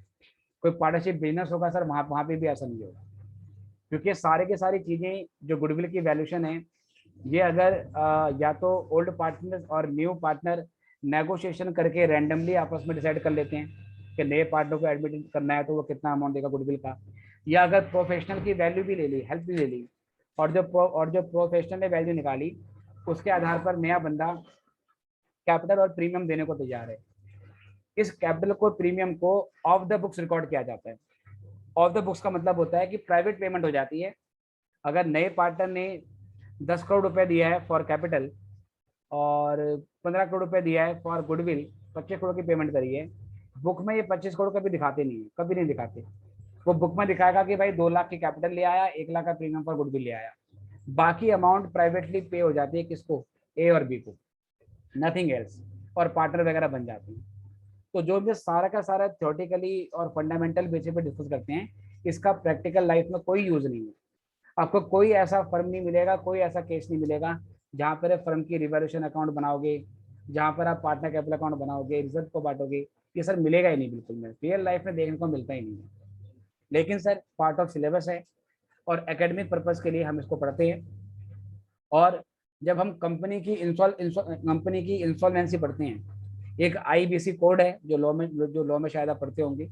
आईबीसी में बताया जाता है कि जब एक कंपनी इंसॉल्वेंट हो जाती है तो इंसॉल्वेंट कंपनी की जो लाइबिलिटी है उसको सेटल करने के लिए क्या प्रोसीजर लगाया जाता है।